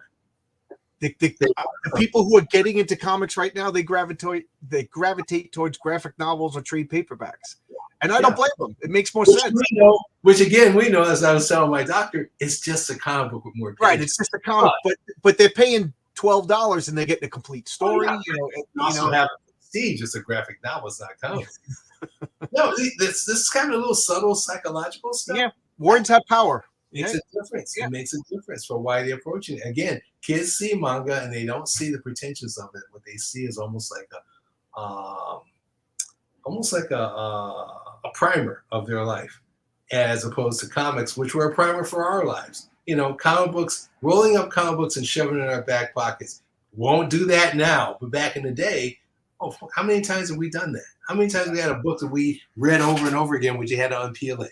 Had to iron it out. I read comics till the covers fell off. Yeah, that kind of stuff. But that was normal. That was our culture, and that's what I'm saying is that we need to look at that. If comics is going to evolve, it has to pay attention to the culture is being going. Yes, yeah, I agree. And that's tough. That's tough because us oasters want to stay the way we were. Yeah, because that's the job of oasters. That's what they didn't tell us. You get old, you want to stay where you are. Oh shit. Yeah, you like what you know, and why take a risk when this worked? But speaking, like you mentioned earlier that you're getting into European comics. Like, a lot of these European guys, they'll take a year and make the comic, that graphic novel, the whatever you want to call it, that they want, and release a beautiful hardcover, oversized work of art. Albums. They call them albums, Yeah, they call them albums. Yeah, there you go. There's your Western, Take your time. I mean, it took Blueberry to really go, I want to do comics this way. I want to do Western comics this way. Not so much, and it's not to knock Jonah Hex, but it was like, okay, you're doing it that way, but what I see in this is, like you said, took a longer story, a lot more in characterization, a lot more in the violence too, and cinematic looks of it. I wanted all that shit, and that's to my mind. I still want that. I still want to bring that to it. And then put that on Kickstarter or Indiegogo or Fund My Comic, and there you go. There's so many platforms now. I'm not even worried about the platform. I'm back to the reality of, okay, what can I actually do in the time that I have? How much energy can I put into this thing? You still work in animation as a day job? I work in animation as a day. I'm in between properties, right? I'm in that dangerous zone they call the NDA, non-disclosure. Oh, okay. I'm talking to a lot of people, but I can't go into details of what it is. Okay, yeah, I don't want to get anybody in trouble. No, you Did won't. the writer's strike affect you at all? Only an idiot would sit here and tell you, I'm doing this show and it's not out yet, but I don't care. Because you don't never want to shoot yourself in the foot, especially nowadays where how many shows you've seen being greenlit and before they even put anything to paper, they get canceled. We're in very interesting times. That's the best I can tell you. Yeah, you can see right now all the Marvel and DC movies, they're canceling movies that are completed. In the Daredevil show, I think they filmed like 6 or 7 episodes. It trashed. Yeah, I can see the reasoning. Although to me is a little kind of lame. That wait a minute, you guys had to do that to realize you had a dud. That should have been on the script. That should have been done. How to get? You're absolutely right. I didn't even think of that. How to get so far? How to get so far when you realized it was that bad? Or in DC's case, not to say Marvel's fucking up, but DC's got that Batgirl movie we never see that was completed. And they're going on about how bad it was. However, they put out The Flash. Wait a minute. The Flash had his moments, but it wasn't a great movie. I don't know about you, but I didn't see it just because I can't stand that actor. I saw it because it's worth seeing. I want to see. I'll see it someday, but I wanted to see if they got past it. And the truth is that it was a muddy deal. It was interesting to me that they would put that out, but they would claim the Batgirl was worse. I can't imagine. Batgirl must have been atrocious. I don't know. I don't know. I mean, when you see The Flash, you'll see what I'm talking about. There was so much going in there, and you're like, why would you do that? I mean, if you're willing to put this up and make money, you probably would have done it just like that. I haven't seen a DC superhero movie since Man of Steel because I thought that they fundamentally got Superman wrong. You missed the fun part of Aquaman, huh? Yeah, I didn't see Aquaman. I did see Wonder Woman. I saw Wonder Woman. Wonder Woman was good. Well, you see, we all now here's with Chuck. Now we'll fight. Now we'll fight. Yeah. Schoolgirl technique. Yeah. We'll start snapping fingers. We'll do a West Side Story. Geez, here we go. West Side Story. See how the world is a circle. Where you start, where you're going to end. Yeah. No, it's just fun. It comes down to your, I thought Wonder Woman 2 was atrocious. I didn't even see 2. I didn't see 2. If you like 1, you don't want to see 2. Yeah, that's what I heard. Yeah. And Aquaman, if you take Aquaman, like Aquaman should be taken, as a big fantasy, it's a great movie to me. I saw it and was like, wow, this is like back in the day when they used to watch those Hercules movies and wish Ray Harryhausen would put in a giant dragon for Steve Reeves to throw around. This is that movie, But great. And what I love about it, it doesn't matter if you know about the DC universe. It's what it is. And I think in some ways Wonder Woman works the same way. But it's not terrible. I think we get to this whole thing about what's terrible. What's this? What's that? Because we get so attached to it and we want it to go a certain way. This is also the thing that hurts Star Wars. That bottom line is tell a great story. They can bitch and moan about Last Jedi. I personally wasn't a fan of it. I didn't hate it. No, I can't say it. Well, hate's too strong a word. I certainly didn't like it. I was disappointed. I'll say that. I was disappointed. That's a better word. I was very disappointed. However, you watch Rogue One, and it was like, holy shit, what a movie! I like Rogue One. Rogue One was great. Now, what's the problem with the two? Why was one better than the other? Rogue One was a complete story. They took it seriously. It had tension. It had tension. It had everything. I told somebody, now we know what the Star Wars is about. It wasn't just about Jedis and this. This is Star Wars. Now you see all these people and what they did. And Andor does the same thing.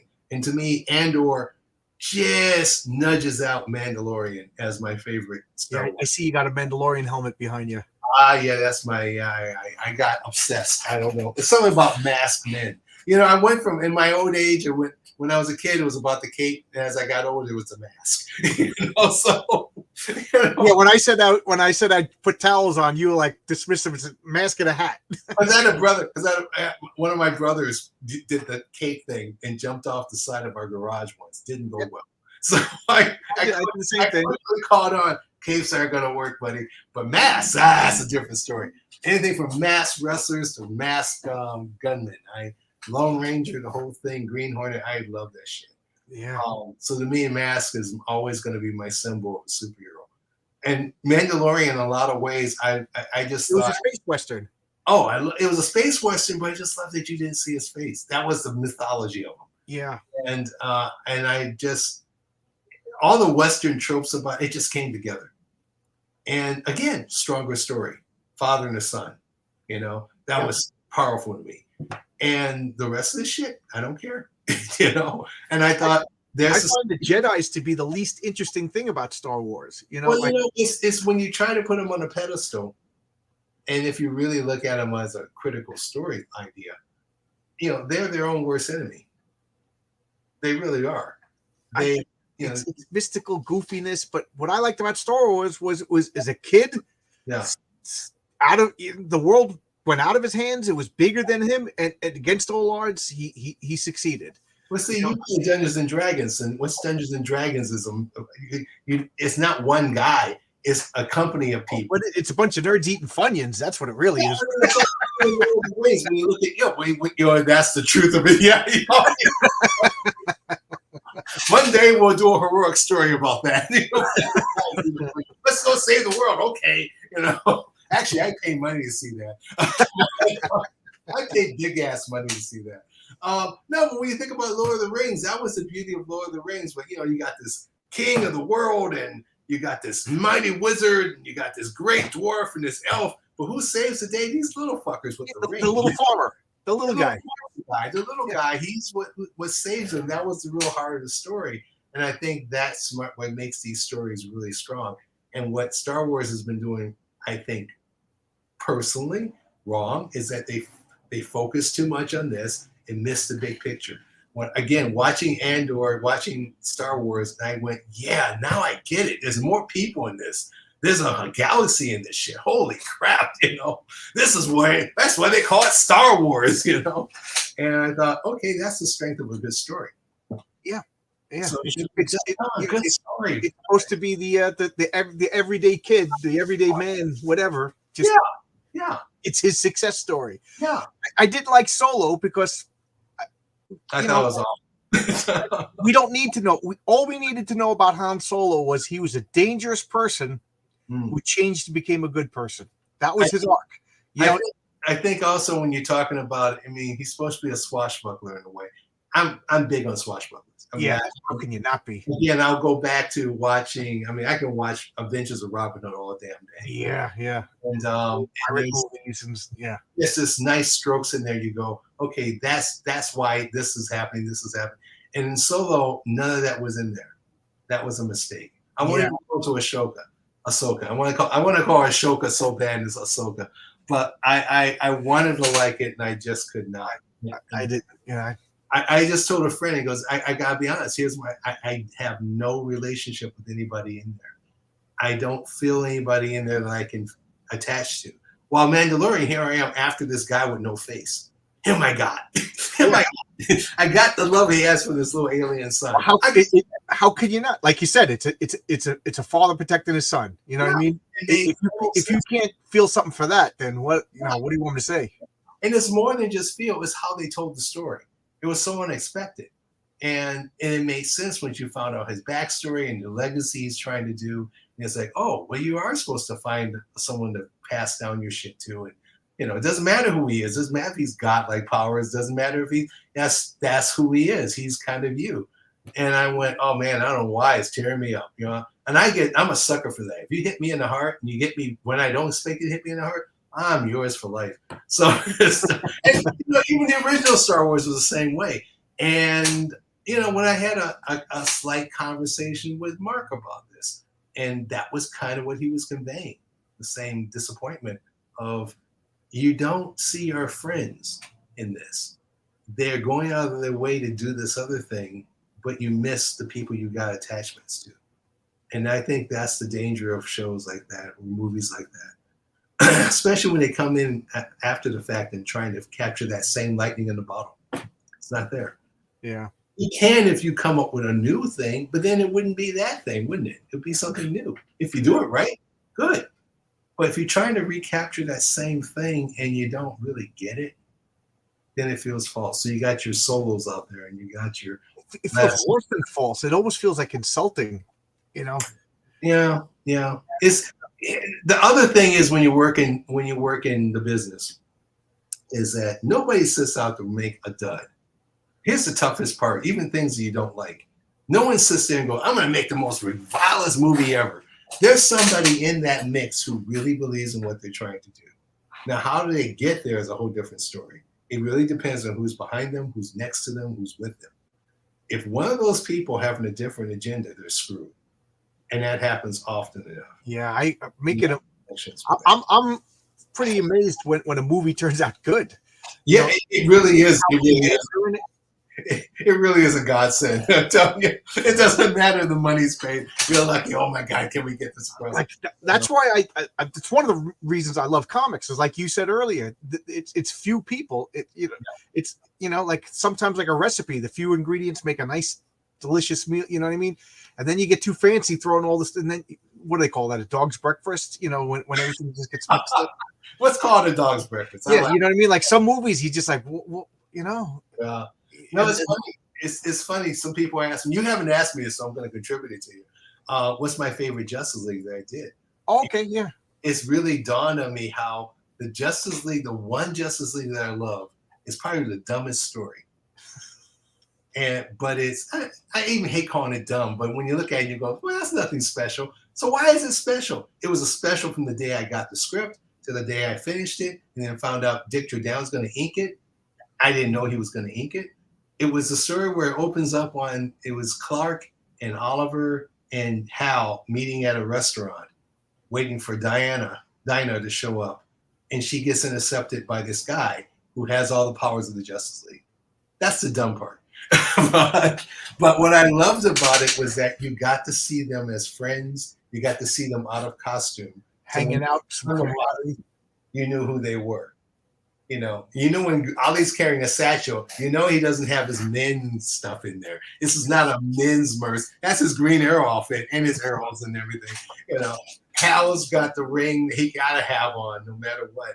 And but I got to show them, and that opening that story up opened me up to the love I've had for these characters.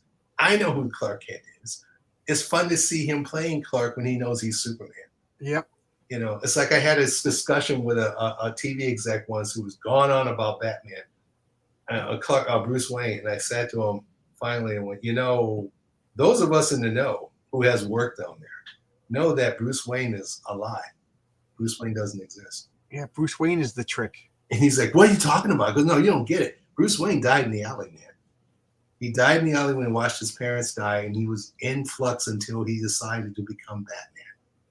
And then where's Bruce Wayne as the mask?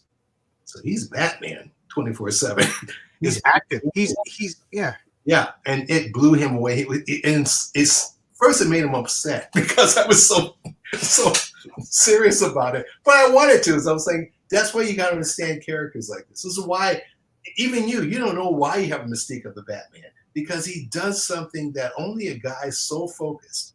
Yeah, he's cool. Yeah. If he had superpowers, he wouldn't put that much work into it. It's lazy. But he had to train himself every morning, every night. And he has to keep that intensity up to the point where, like what you said, like every moment that he's Bruce Wayne is probably strenuous. Oh, totally. You know what I mean? Like when he puts the mask on and doesn't have to deal with people anymore and executive boards and whatever, he could relax and beat up. Well, the weird thing is not so much strenuous, it's a distraction. Right. Yeah. Because he wants to get into he wants to get out there and kick ass. Bruce is he's got to put up with guys, which is why, again, I said, and here's the other thing.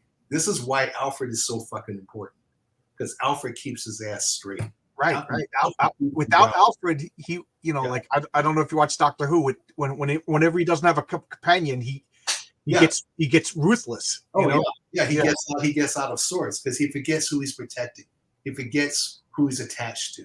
Yeah. And again, that's what Alfred is at. Alfred is his humility and gratitude personified in this man, who also taught him humanity. Because that's the other thing. Wait a minute, who taught him compassion? It had to be Alfred. His parents are dead.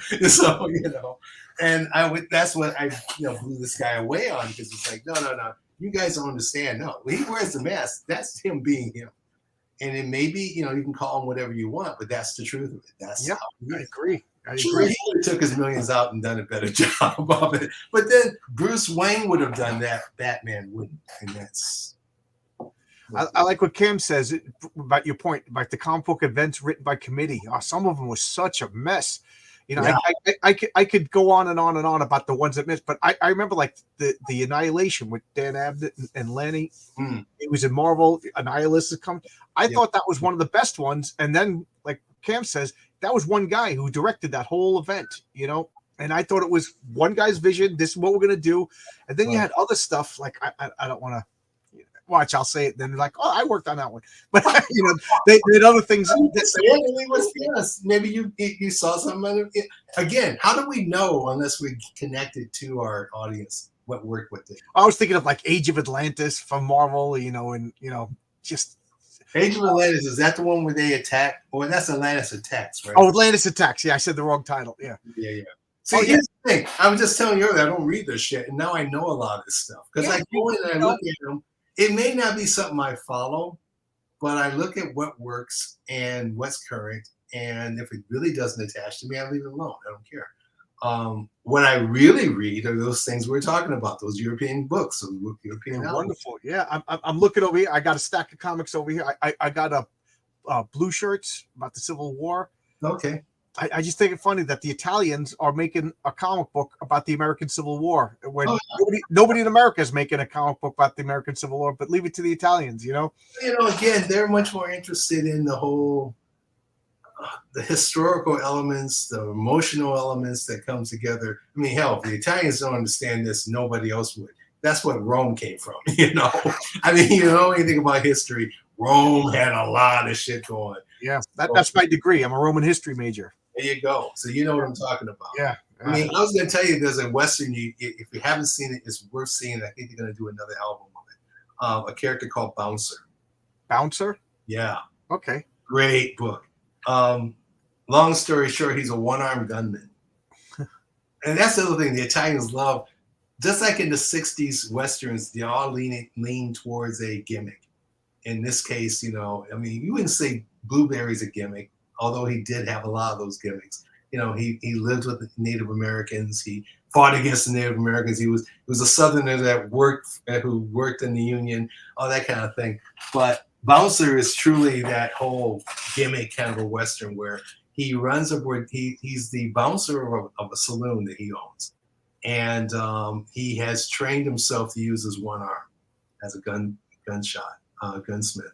And he's also the son of a really ruthless robber family. And all the brothers and the mother was messed up. And he's the only one that came out with a conscience and survived. And so you follow his adventures. And he even has a dog who's kind of handicapped, but he's deadly. He's very deadly. He's very brutal stuff. And check this out. This sounds good. Love Bouncer. They've come out in a big album of it, and it's worth reading. But yeah, I look at that and I go, see, we can do a lot with that. Not like we haven't done it before. It's just not as corny and cheap.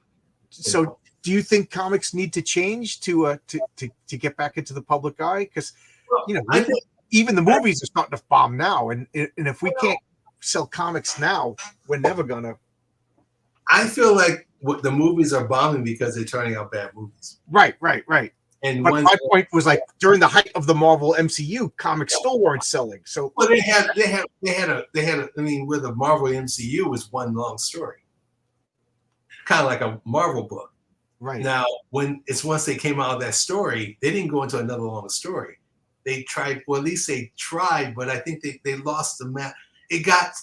There was so much wrapped up. You got stars, you got this, you got that. Yeah. Again, you got a whole bunch of fingers in the pot. It's amazing that the MCU was as good as it was for as long as it was. And so now I'm hearing them going to go back to that, and it's like, well, that's interesting. You want to go back to that? It should have been in a lot of ways like maybe like the James Bond movies was that you adapt a book, and then you adapt another book, and you adapt another book, and kept that rhythm going that way. So in other words, if you're going to go back and do this, maybe don't duplicate what you did before, but take some advantage of what you've done. Create this villain, create this situation, and do, let's say, we were just saying Atlantis Rising. Okay, that whole thing with Namor I thought was handled really bad. That could have been interesting with Namor of Atlantis Rising, and have Wakanda be the spear point of dealing with them. And then the Avengers have to get into it eventually. And then make this one big attack, of the Atlanteans coming, and it's the Avengers, Wakanda once again. But now, Black Panther's dead. What a shame. Just a way he could have made it interesting. It's a shame of his life. It broke my heart when he died. But what a likable guy, huh? Oh, he's a beautiful guy. He did a beautiful. It's one of those characters. It's like, wow, dude, they found somebody who personified the hero, right? And you would have followed him. We would have, like Robert Downey Jr. I can't see anybody else being Iron Man, and well, I mean, casting wise, I've never had a problem with them. The only thing I've had casting wise with them, it's not even casting, it's execution with Thor. They really broke my heart on Thor. As a kid growing up on how Thor used to be the ultimate Shakespearean drama, and they made it into like a goof, kitschy goof. That's heartbreaking. I don't like the guy who plays the Hulk. First off, the actor himself should be tiny. Like Edward Norton was perfect. Did I say the Hulk? I meant Thor. You said Thor. I said Thor. Okay. And I said my big problem with the casting was the guy who played the Hulk, Ruffalo. I just don't like him. The original Ruffalo? I didn't think he did bad. I mean, considering how look, they went through 3 actors for the guys at the right. Yeah. And again, I thought the problem of it was the execution, and bringing him into the Marvel universe was a good idea, But I think the first 2 Hulk movies, I didn't have a problem with Ed Norton's stuff, yeah. And that's the other side too, is that Hollywood, you gotta be careful of making your heroes when they come in and their own shit gets caught into it, brought into the role. It's just. I like to think I'm pretty good at separating the art from the artist, but sometimes, like that guy who plays the Flash, I just couldn't, No, when you start beating up pregnant ladies in the airport, it really got it. That's why it was hard to watch the movie, because you just couldn't distract. It was cute before when you didn't know anything about it. Now and it's like, it's really hard to. You're playing a game, and that was really hard on that movie. I mean, the only reason to watch the Flash movie is watch Michael Keaton being Batman. Yeah, everybody's excited for that. Yeah, that was good. On the other hand, it was like, okay, now that you've done that, what are you going to do with it? So all of it came off to be kind of kitschy, gadgety, gimmicky. That's the word I'm looking for. Yeah, that's a good word. Which again bothers me. I want to see the Batgirl movie, because I felt like this has something going. I don't know. Maybe I'm crazy. Maybe my instincts were off. But this felt more like taking a chance of telling a story than this thing did. Doing it. You're not going to see it. I don't think. I heard that they're even erasing the copies of it. I'm like, geez, it's like what. Like my conspiracy sense is tingling. There's something. But you feel that way because how many times have we heard, this movie's been lost for millions of years, but it was found in a closet in Des Moines, and now here's the movie, and then we go, oh my God, it was. So I don't know. We don't know, and all we know is that this is another sign where, art by committee, art by the corporations get in the way of art. And it's easy to say, I don't want to, I'm not going to shit down on superhero movies. I don't. I think there's always a good superhero movie around the corner. Well, they're always surprised when they are. No genre is bad. Like it's just. No. Like the Westerns were dead for 10, 15 years. They brought them back, It's funny. I was going to bring that up. I had some writer friend on Facebook was complaining about those Bass Reeves. He says, there's so many Bass Reeves adaptations. Give it up. He wasn't around all that time. And goes, wait a minute. We've gone 50 years of 8 Wyatt Earp shows and movies. Right. That's never bothered you? Or Buffalo Bill? Right. Or I got to say, that bothers you, but this bothers you? Because, dude, you got to be a little more selective. I'm glad. Have you read the Legion's Arch Bass Reeves comic? No, I have not. I wanted to get it, but I haven't. It is awesome. It's beautifully drawn. Yeah, it is really, really good. And I have to say, I didn't know who Bass Reeves was until I saw the comic. And I was grateful that there's a new Western guy that I didn't know who's a real person, And then I read about this guy. I'm just like, are they making this up? Because this, Well, the thing about Bass Reeves was that when you read I've read his couple of biographies of him, was that he was really a lawman. I mean, he really did the things that he's, we talk about the Earps and we're realizing now, well, Wyatt was a little more shaky than we thought. Well, yeah, as we said, the West that we see on the movies isn't real. And then I read the real story of Bass Reeves. I'm like, why wasn't there a movie about this guy beforehand? Well, it's obvious why. He was black. He won't put a black man to me, that makes it, I think there was even some reference of him in a 1940s movie. And they went out of their way. They were never going to say. Oh, really? They whitewashed him or they erased him? They name dropped him. I think it was like a offhand, like, well, there's a Marshall Reeves or that kind of thing. And later, when I read about Bass Reeves, I'm like, oh, well, whoever did this movie knew about him because he's in the records books. All you have to do is look. Yeah. But you think they're going to put him out there? Oh, hell no! This is like an Eddie Murphy joke come to life. Not good. But I'm glad. That's when this guy was complaining. I was like, you're out of your mind. I'd rather see tons of Bass Reeves. Yeah, like you said, how many Sherlock Holmes movies? I'm kind of tired of Sherlock Holmes, Totally. That's why I'm loving the Lupin show. But that's another story. So there's a lot of good stuff out there. Why not? Bass Reeves, they don't have to pay intellectual properties for the, they kind of don't, but you could, but you kind of don't. I mean, it's funny. It's my Western. I created my Western inspired by Bass Reeves. Okay. Didn't want to do was do the Bass Reeves story because one, I wanted to be my own creation. Right. I wanted to stand out and be his own thing. It can be inspired by, but if I'm going to tell fictional stories by, I don't want to be tied to a historical character. Then I have to make apologies. So did Bass Reeves really fight a werewolf? Exactly. Well, it wasn't a werewolf. He was a crazy guy with a wolf.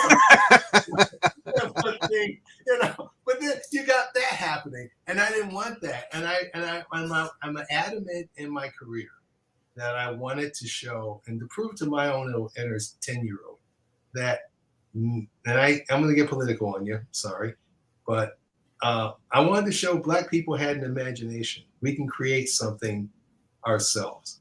And it always doesn't have to be a superhero with lightning freaking powers. It doesn't always have to be. That's a little weird, isn't it?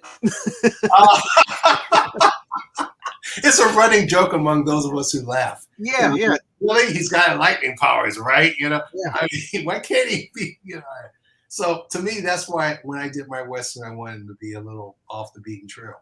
But literally. But it's very I can't wait.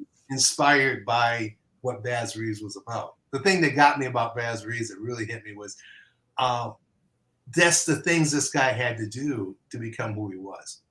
And it's funny how the thing that got him the job was because he's the only one that could speak several native tongues. Right.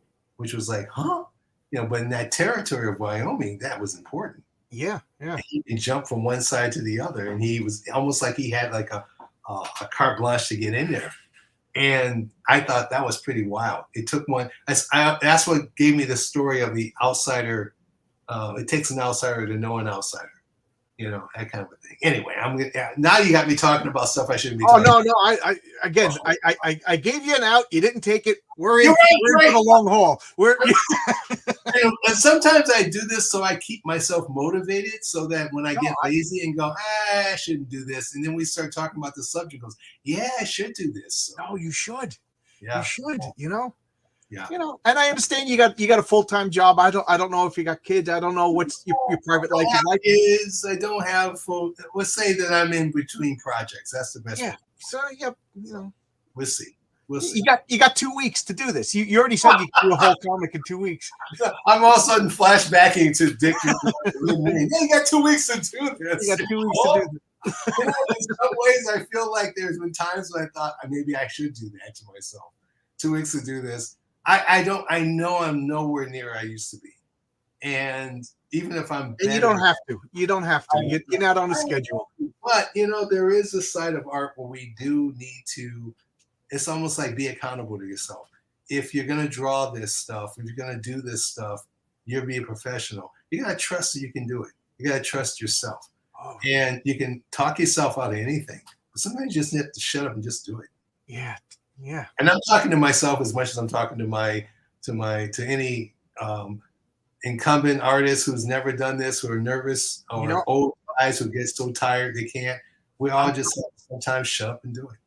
I'm working on a comic now. I can't draw to save my life, but I hired Renzo Rodriguez to me.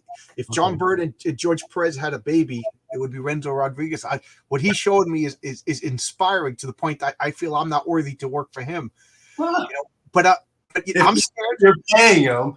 He's worth working. If you're paying him, trust me. But it's scary, and if not now, when? Is the way I look at it. Yeah, I'll be 55 in a couple of weeks. If not now, when? Right. My sister died last week. You know what I mean? Yeah. And I'm like, I got to make a comic. Why not? I should say that because I had a family member die at the beginning of the year, and she was like my biggest fan, and it touches me every time when I do something that. She was there for me at the beginning. She's seen me when she was a little girl. I used to draw for her. We used to sit around her and her brother on my lap and draw for her. So all this time that I've gotten to where I am, and before she died, before she passed, she was like, "Uncle, you gotta, you've done this for people. You need to do this for yourself." And in her own way, she's absolutely right. So I would love hearing you should listen to it.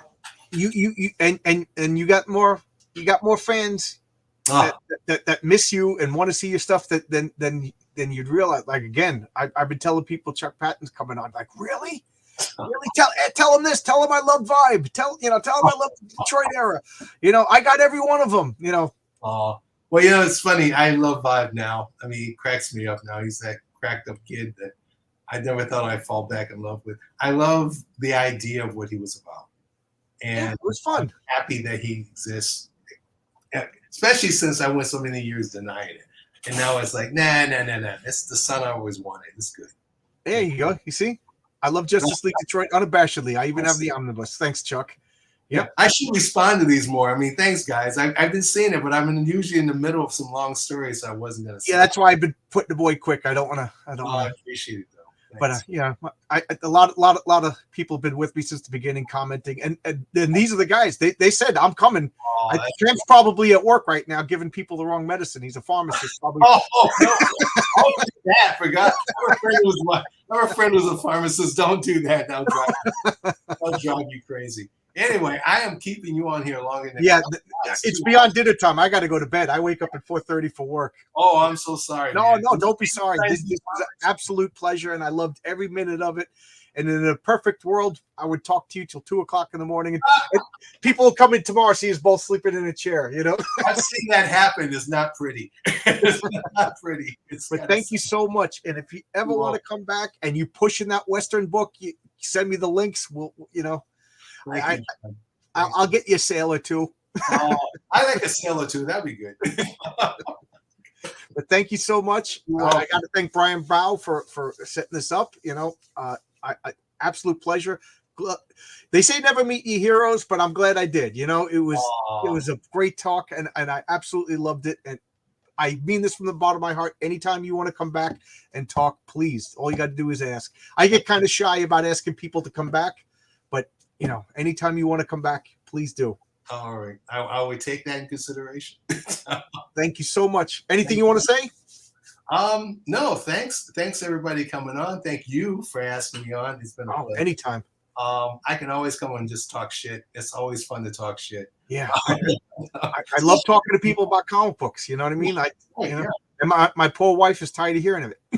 Well, now you got all these other people on YouTube who can listen to it. That's no joke. That's why I started this, because during COVID you couldn't talk to anybody, So Very good idea. I talked to myself for 2 years, and then slowly people started to respond. So thank you so much. You're All welcome. right, everybody, we're gonna get going. I gotta eat some food and go to bed so I can get my 6.5 hours before work. All right, bye, everybody.